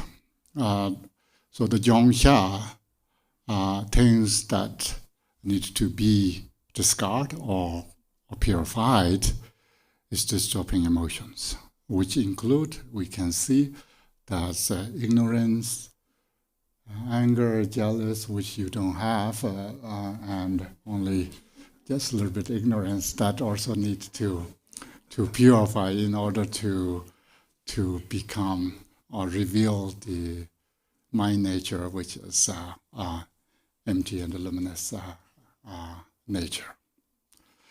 And then Zhongxit, which means things, the purifier, is called the Greek yoga of Mahamudra. So whatever you want to say, it's if you in a Kajupa's tradition, Mahamudra is the practice. There's many practices, but Mahamudra is the highest practice. So if you want to use that tool, which already in your toolbox in handy, so better to use it. Either you lose it or use it. Better to use now, and that is called Chakchintor Jinanjo, the Greek Mahamudra of Vajra Yoga. So that implies the Mahamudra practice, which of course not really different from Dzogchen. And then Zhongzhi is the fruit, the result of purification is called Zhongzhi Chichao, the stainless Dharmakaya. So it's a different term, but it's all meanings are there, and also it matches what we are talking about. I'm not saying the Mahamudra tradition, they don't use this ground path fruition, but they sometimes use a special term to clarify what those are. First, we need to know the basis of purification, which is our own mind nature, which is empty and luminous, or union of empty and luminous. And then Jiangxia, something covered. We talk about even our mind nature is Kundu Sangbo, but Samadhabhadra or ever positive, but still in a youthful waste body, which is inside our concept, which is not revealed. So somehow we need to break that cover or whatever we call obscuration. Is that's called Jiangxia, that things that need to be abandoned or purified. And then Zhongxi, then we need to think about how I can do that. That's is Mahamudra. The Mahamudra you can treat many ways. Of course, Garchen Rinpoche will be, if maybe there's not much chance to asking question to him, but I don't know if I can say this or not. A long time ago, Garchen Rinpoche told me that Mahamudra and Dzogchen, the actual practice, we are not talking about how we believe our mind is Buddha, or we will reveal our mind nature and so forth. So somehow, Mahamudra is more sort of devotion, mindfulness to reveal if your karmic fortune is enough, and also your perseverance of the practice that you do, and also you have devotion and great blessing when calm, and then maybe slowly you will reveal your mind nature. If you are confident that we all wait, but don't frustrate on a path. Be happy. That's more Mahamudra and Dzogchen try to cut off immediately to sit down, and even you can see Garchen Rinpoche when he does meditation, then his money will is put on a table. So that's important because your movement is not helpful in this point, and it's called cutting through. Textual means you need to cut your thoughts, and those are important. Since Mahamudra does not really introduce textual type of the cutting through type of practice in the beginning. You need to what we call this morning mean. The mean means ripen. Yeah? Ripen means take time. It's not just immediately. Rinpoche was telling us that our 5 poisons ripen into 5 wisdoms, and 5 wisdom to the 5 Buddhas. So it's take time. We need patience is the most powerful practice, and combination is even better. You can try now and then wait until tomorrow, and even it doesn't work, you can still wait. If you have 2 tools that in your toolbox, then you can use both. If you have only 1 tool, most traditions do, but our tradition have 2 tools. So if you want to open the can, just immediately need to open, or you can wait until maybe our cat or dog doesn't want to wait until tomorrow, so you sometimes need immediately need to open. And so that's kind of a little bit different practice. But then good news is that Gaju and the Nyingma teachers are here since Longchenpa, maybe before that. There's no truly pure Mahamudra teacher and pure Dzogpa Khenpo teachers, because these already merged 1,000 years ago. So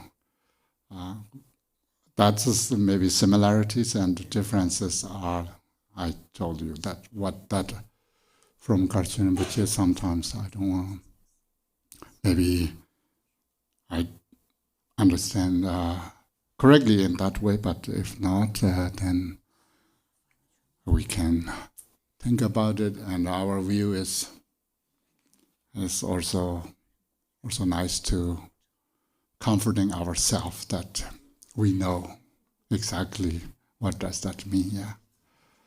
So that's one. And then Chenren Sik Drumchu, most sadhanas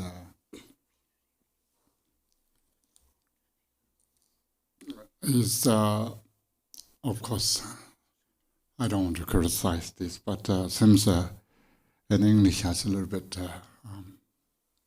different than is different than Tibetan, or could be my poor English. Anyway, at the very beginning, these lines of the visualization, as of course all Buddhist teachings are wrapped or sandwiched by emptiness. So very beginning, start with the empty, then you visualize deity's wisdom form, and then end dissolution or dissolve, or we call the completion stage. It's going back to empty. So we are the same, almost is related to our samsara. We arise from nothing, and we need to go back to nothingness. That's encouraging, but it's better to going back simple rather than more fantastic things. And the very first line say, from the unelaborated, unperceived, and empty state arises. I'm not sure. My English seems this I is rising in here. Some English sentence structure. I should not rise. Means seal that everything's empty. So the sound itself represents empty. What rising here is our body is not really rising. Our body is transformed into Avalokiteshvara form. Or my body transformed into Avalokiteshvara form. So, but since I was thinking yesterday, puja, that maybe that's, I don't know, English is same meaning maybe. Sometimes I say so much and then I embarrass myself. So that's, I don't know, this is one of them maybe. And you can see the emptiness is the main ingredient of Buddhist practice. If you have more ingredients like compassion and bodhicitta and those, then you have really delicious meals you can make. But still, emptiness is the most important part, and that's why all the sadhanas start with First, we need to empty out our concept and thoughts and good and bad social thoughts in order to deity image comes in our mind. Similarly, Garchen Rinpoche is telling us that suddenly you do think about something, you need to think deity form, then it blocks the chain of thoughts. Similarly here, it's whatever you are thinking before, you need to block. That can block because sometimes we need to think emptiness through logics, of course, but saying everything's impermanent, everything's rely on cause, everything's like dream and so forth. But then sadhana, we don't have much time to think about, so just it blocks everything's become blank, empty. And we need to think about it's gone, everything's that moment. And friends and relatives and also maybe temple itself. That's Isa. And this is more recitation. You can see purpose of meditation. And then on page 6, we have these 3 lines that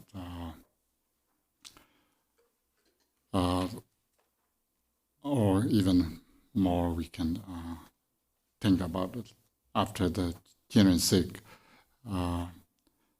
What is it? Emitting lights from the mantra recitation, then these lights touch to the phenomena, it transforms into something else. So similarly, 5 poisons transform into 5 wisdoms, Buddhas, and then here, if outer phenomena that contained the world transform into deity house or deity palace, and then inner sentient beings transform into Buddhas, and then all the audible sound transform into 6-syllable mantras. And then finally, all the concept transform into loving kindness. So here it's a little bit different. I usually call transform into Dharmakaya or the wisdom. Here, rather than more concept, you can interact with the people, and sometimes it's good to have some warm feeling rather than empty feeling that kind of disconnect from others. Once isolated ourselves, then we don't have much connection. So you already heard many times, maybe sometimes I pay a lot of attention to what Garchen Rinpoche say, and one thing I can repeat here, if you don't mind, that you say that you have to have almost like two concepts. You have to have devotion to the upper beings. Upper means Buddhas and Bodhisattvas and your teachers, and then you have to have compassion. Lower beings means ordinary beings. If you don't have these means, then there's no connection. It's just individuals, almost like in galaxies, there's debris that going around but not really belong to there, that's kind of so feeling is important sometimes. I think in West, what we call narcissistic has no feelings, seems, and psychopaths and so forth. So we don't want to be that kind of isolated if we can. So better to have warm feeling, and those are important. And once in a while you can empty out your feelings and rest in mind nature. So here, that's what I think is important. Here is the concept, is the Avalokiteshvara, is compassionate deity, and also your compassion is now sort of pervading with loving kindness. That through mana mantra is important practice. However, it doesn't mean you always need to stir your mind to generate loving kindness, even you are looking at your mind, or that's two things cannot do together. It's better to do, how to say, alternate this practice. I often say things that people should practice alternately.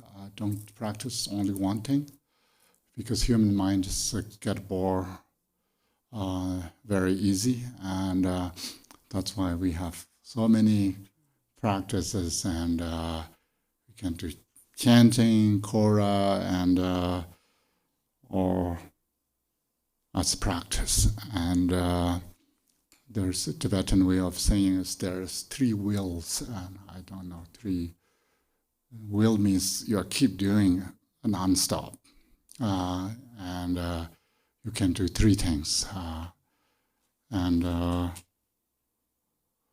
Lokpan Tu Samjin Kolo means the will of study, so you can study all the Dharma texts and understanding teachings.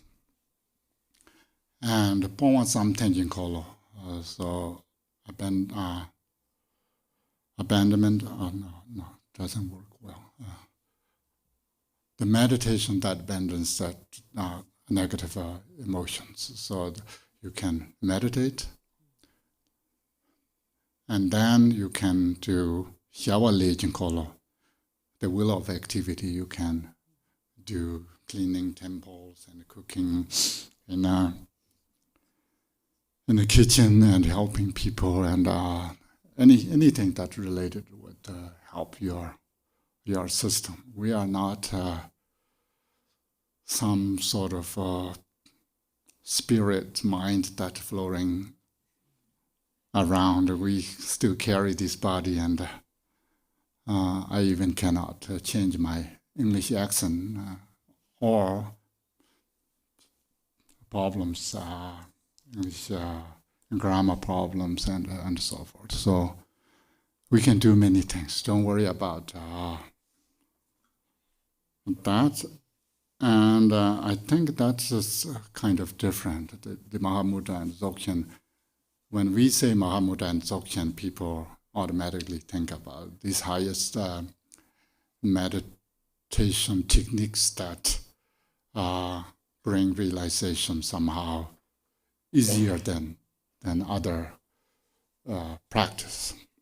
And then sadhana means there are some structures that we need to visualize deity, and we need to invite deity, we need to make offering to the deity, and we need to recite deity's mantra, and then we need to think about why we are doing this. We need to send lights to our offerings to Buddhas and benefiting to the others beings, and then dissolve back to us and bring all the blessings to us, and then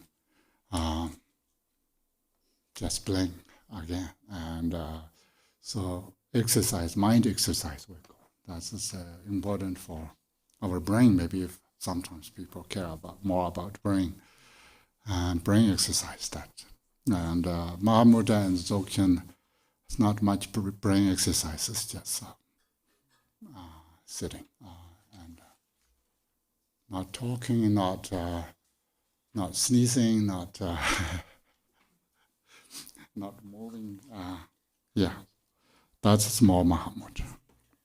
We can talk more about this, and please, if you have more questions, we will discuss.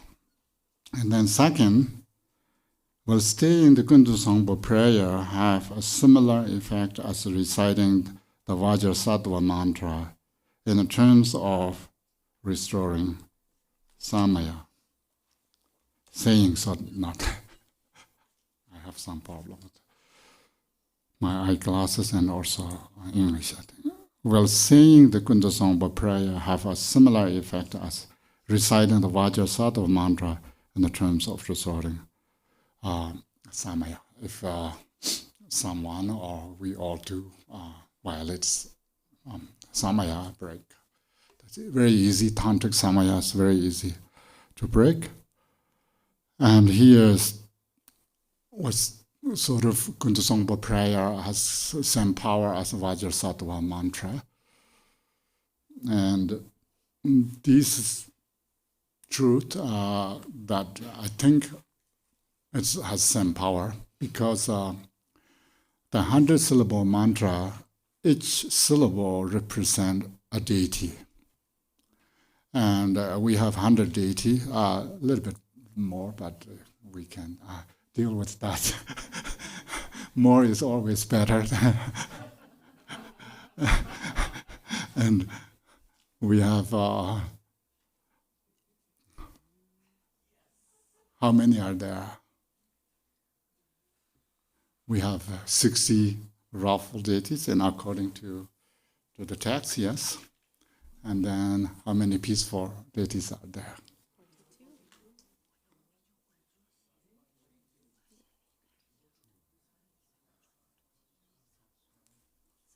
So anyway, you can let me know if you can count. Your math is good enough. And so the 100 deity is exactly those 100 deities are mentioning in the Kundasangpo prayer. So whatever, if you want to recite Kundasangpo prayer or 100-syllable mantra, it's the same thing. But other traditions, they're not really familiar with this particular text. Maybe I need to talk a little bit about the Kundasangpo prayer text a little bit about. It's coming from Terma. You can see there's 2 circles in the end of the Tibetan lines, not in English, I think sometimes people do. And these texts is coming from larger pool of texts, or the Terma text. And this is called Chanting. Chanting means Northern Tertiary, which means kind of north in Tibet. Not north, but... and it's revealed by Rinpoche Gudem, so the Vidyadhara who has the vulture feather on a head. And he was, I think, 20 years younger than Longchenpa. Now I don't remember exactly the number. But his text has, I think, 5 volumes, Terma and the writings. In there, it's called Gongpa Sontar. This morning, Rinpoche is talking about Gongpa Sontar. We can translate many ways, but my choice would be the unimpeded realization of Buddha, so kind of Gongpa Sontar. And then from the Gongpa Sontar, so these texts pull out from there. And this is so famous that every Nyingma and most Kagyu lineage chant as a prayer, and also Rinpoche have this. I asked Rinpoche this how did you start chanting this? Maybe someone listen, or can I say this? He said when he was in prison, there's no text, but I think before he used text or memorized, but in a prison, he was keep chanting and chanting and chanting. Then later, one Garminjor or someone, he chanted and someone kind of write down, and he said there's only 1 syllable mistake. So that's first. So you can think about sometimes history is nice. It's remind us, and devotion is important. That's why we need to talk about these stories. And you can see this text, and he printed this 1,000 times, 1,000,000 times, and make this book available. And now I don't know what I was saying? And do you remember anything? What? Northern Treasure. Oh, Northern Treasure. Okay. Yes, the Northern Treasure. This is that prayer. It's the lineage is different. It's not long changing the lineage, but this so famous that why it's everyone chants. But the lineage itself is a little bit different. And I would say it has the same power, but if you don't have time, then 100 syllable is only takes how many seconds, do you know? Usually people chant only taking one breath, but if you need to take two, it's okay. More than three, then it's too slow. Someone say it can chant twice in one breath, but you can try. And then third question, can you please give some explanation for the long mantra of blessing pills? Long mantra of blessing pills. Oh, okay. Now I need to use my broken Sanskrit.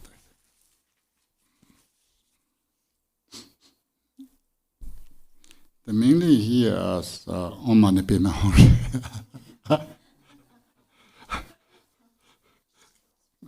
Yes, start with Om Mani Padme Hum. We already know. Arabhaja, usually Arabhaja Nati, we have this Manjushri's mantra, which really coming from Panchaparamita Sutras, a larger kind of Panchaparamita Sutras.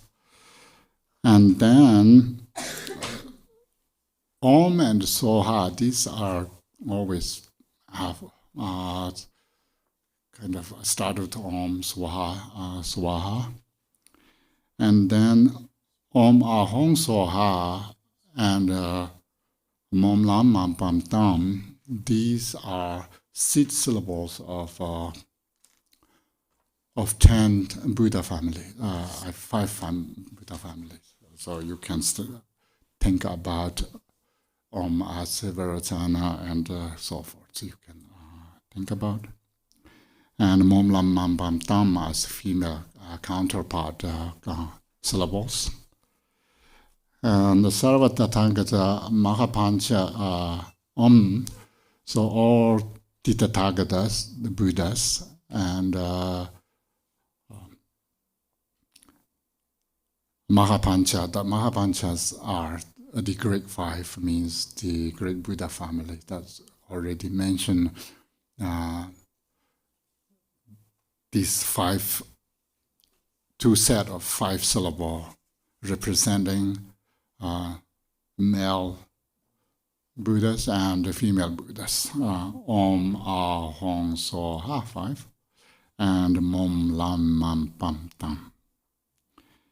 And then Ayunjana Maha, so Ayunjana is long life. We all, especially we Tibetans, like long life. And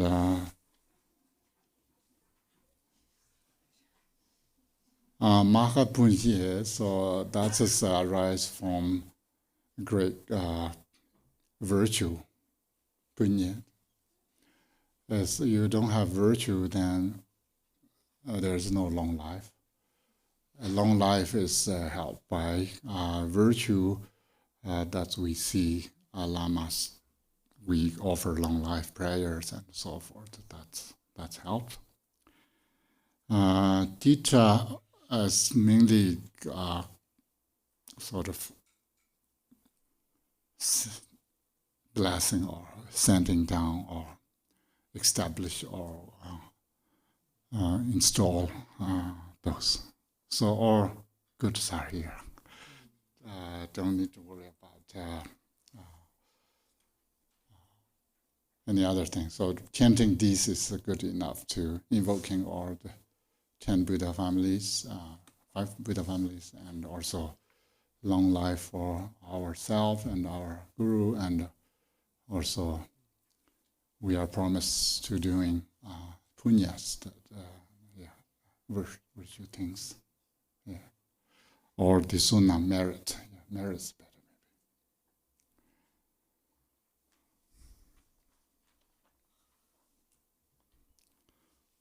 Okay, 5. Everyone's doing okay? How did samsara and nirvana separate?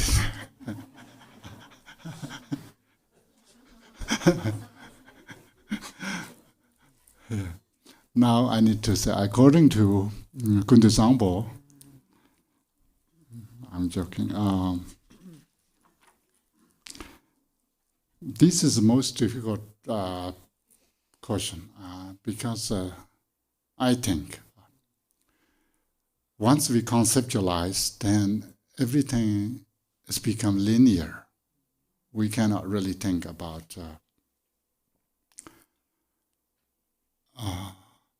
all the contradictions doesn't goes well in our concept. Contradiction means the concept, and the concept doesn't have room for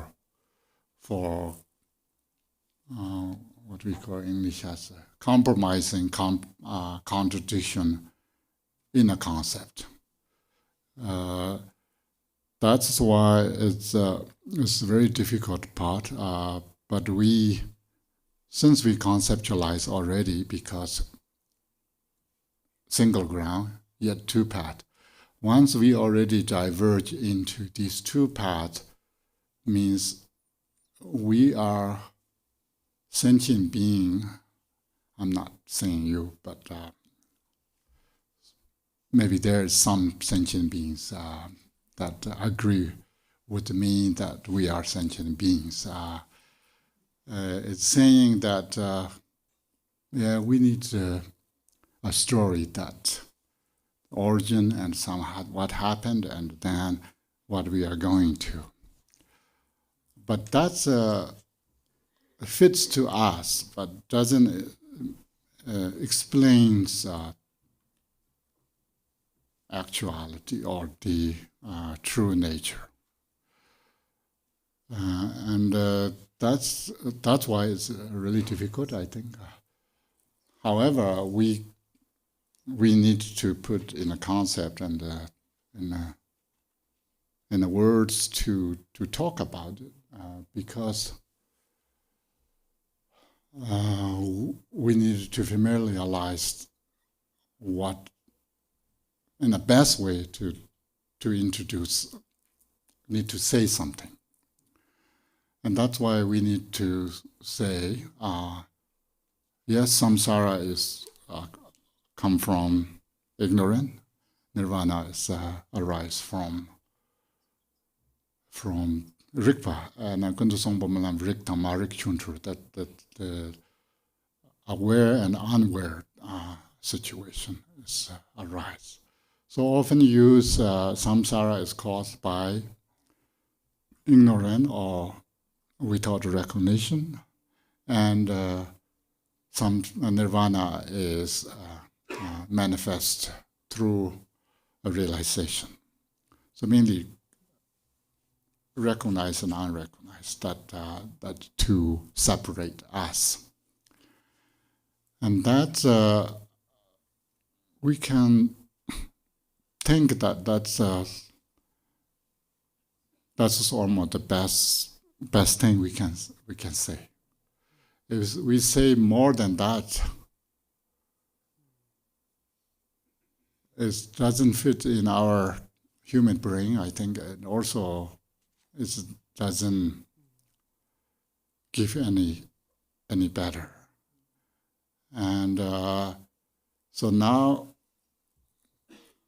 when we talk about story, then the origin is the ground, one ground, and samsara arises due to the non-realizing, or without realizing, and nirvana is, or nirvana rises from realization. And maybe sometimes I think we can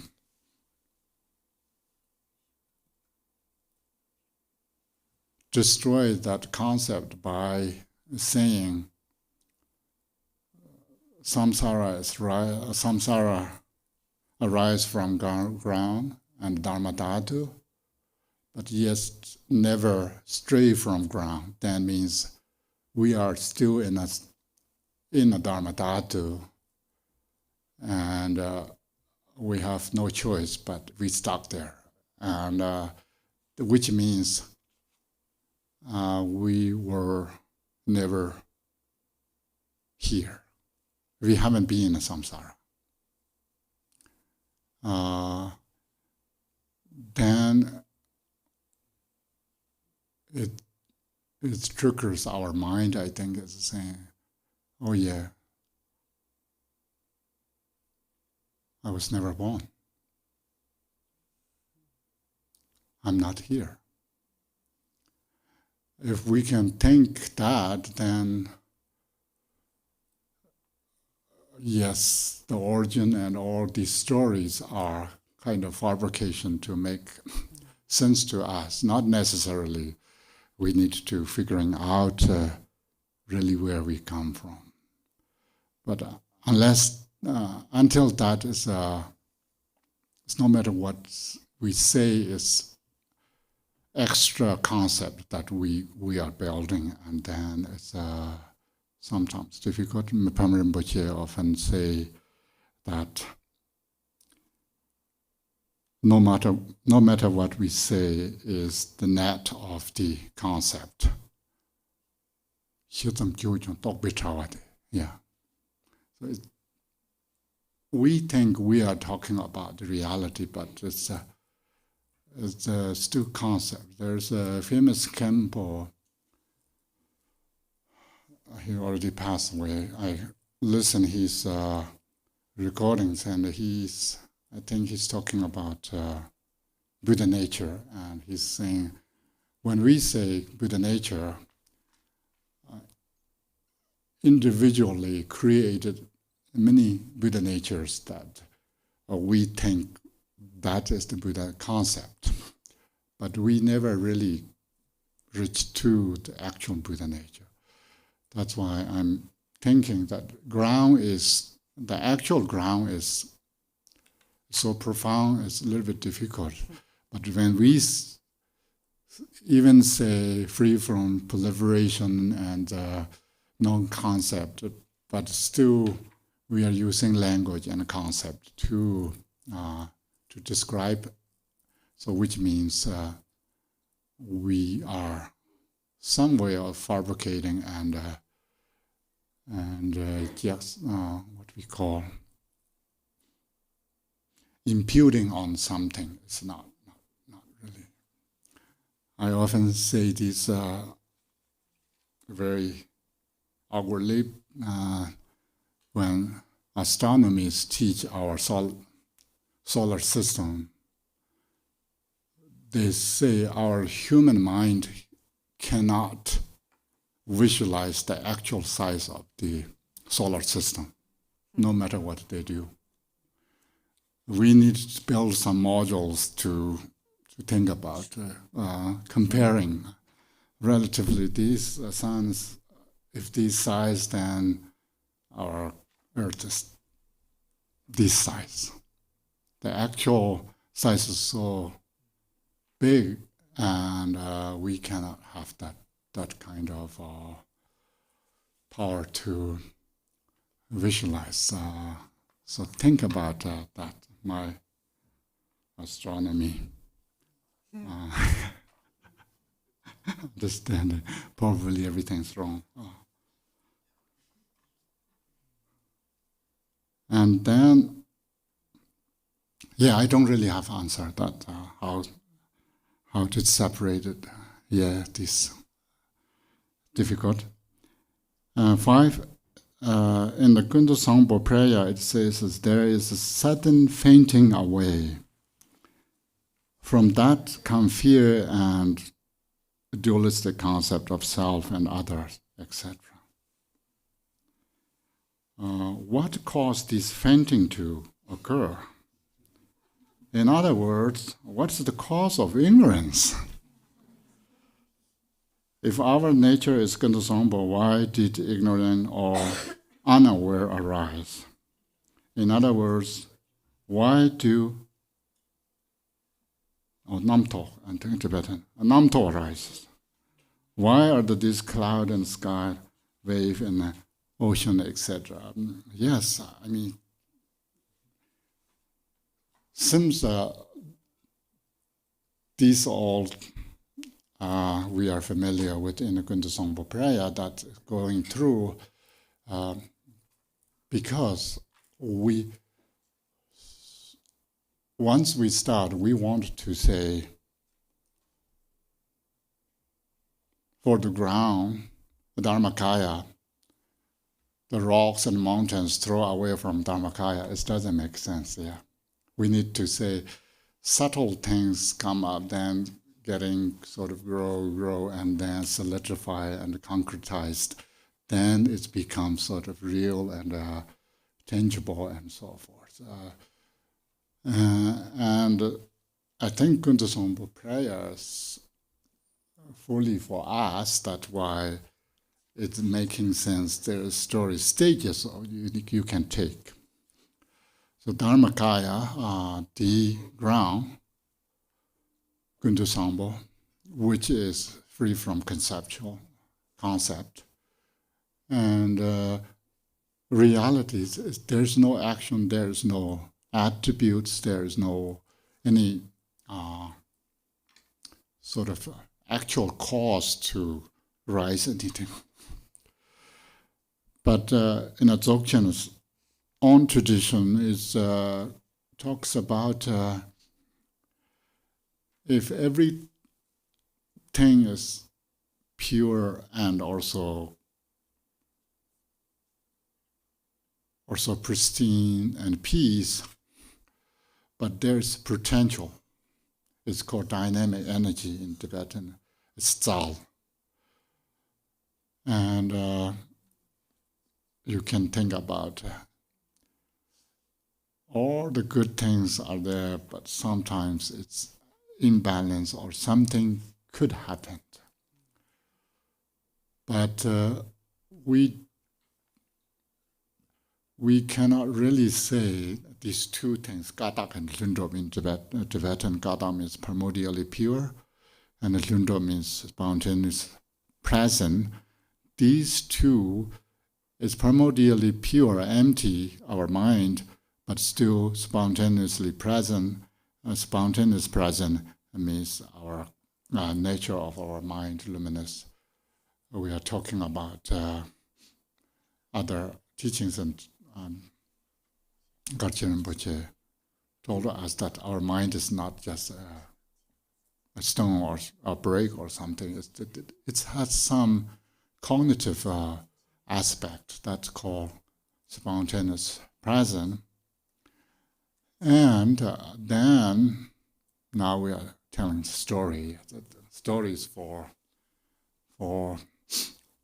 children. So we are children. Think about it. We are children. And then, so we have, our nature has this empty essence, a luminous nature, and a compassionate, pervasive compassion. So these are balanced in a primordial state, in the ground, our mind nature. But it has potential. And this potential stirred by some wisdoms, and that somehow produce lights. We are not talking about this, what we see, colors, lights, but more in nature, it's then the Tibetan particular terms are important. This dynamic energy, the potential, and then Dang is the, I think, sometimes the expression of that is sort of arise from this ground. Soon as arise, then the mind or the cognitive aspect of comes with that to looking at that light, say is coming from outside or coming from me. So Gundu Songpo recognize this is just on nature and sentient beings chasing that light further. So that fainting part is the very beginning. You got a sort of a doubt that what's happening. So you don't recognizing it. So that is the starting problem arise. And that fainting means kind of subtle doubt arise. It's thinking about this is on my nature or this is something else. And that is our Rinpoche talk about two ignorance. Also, we sometimes talk about three ignorance. That the first very ignorance is not recognition. Its part is called the ignorant that with us all the time. And then slowly, you can see tomorrow we have more and more how these three ignorance are become stronger, and then our concept solidify things that originally we don't really have. And the cause of fainting occurs, and then, in other words, what is the cause of ignorance? Cause of ignorance in the sutras, the cause of ignorance is called the ignorance itself, but here is non-recognition that's the cause. And if our nature of Gundu Songpo, why did ignorant unaware, and that those kind of another maybe we can do tomorrow. More and more Rinpoche's teaching come, and then more clear. I think that we have more things to say, more confusions will arise. Maybe we can chant our text. This one. Yeah.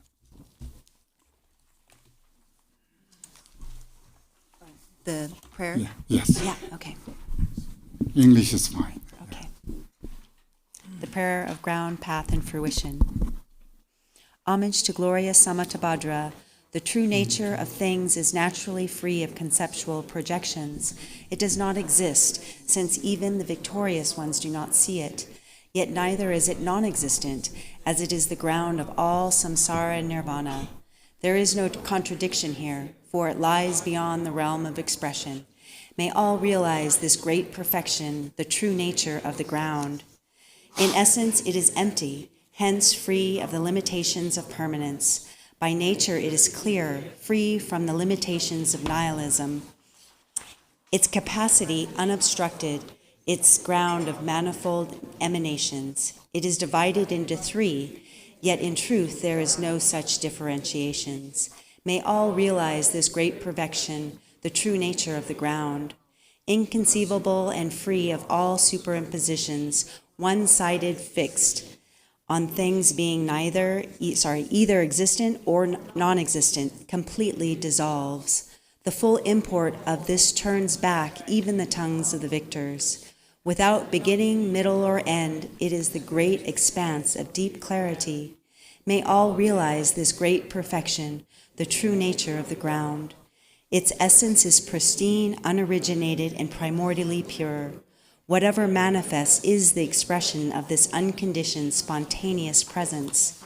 Without perceiving them as other, realizing the great unity of awareness, emptiness, one's understanding the ground will reach a point of culmination. May there be no deviations and mistakes concerning this key point of the path. Pure from the beginning, even the term view does not exist. Aware of this original state, the sheath of meditation falls away. There is no reference points, hence no need to restrain one's conduct. In the spontaneously present nature, this state of naked simplicity, may there be no deviations and mistakes concerning the key points of the path. Not falling into partiality towards positive thoughts or negative ones, and without giving free rein to the state of indifferent neutrality. Manifestation and liberation, an expanse unrestricted, unbridled, and spontaneously free. Understanding that the nature is inherently devoid of needing to accept and reject. May there be no deviation and mistakes concerning this key point of the path. Like space, awareness is the universal ground and starting point. Manifest ground spontaneously present, yet vanishing like clouds in the sky. The mind radiates out, projecting outward, and then returning within. To the youthful vase body, inner space, possessing 6 unique characteristics, may all seize the throne of this majestic fruition. From the very beginning, awareness itself is samattabhadra. Within it, all hoping for attainments dissolves into the sphere of reality. The true character of the great perfection beyond intentional effort, the sphere of reality and awareness, the inner space of samattabhadri, may all seize the throne of this majestic fruition. Utterly non-abiding, the nature of the great middle way, all embracing and spontaneously vast, the state of Mahamudra. Free from limitations and wide open, the key point of the great perfection. The virtues of the levels and paths fundamentally complete, spontaneously present inner space, may all seize the throne of this majestic fruition. So thank you so much, and if you are willing to or want to keep that as your daily prayer, maybe it's good, not too long. Somehow, maybe one has reason that Rinpoche asked me to hear these texts. So, thank you so much.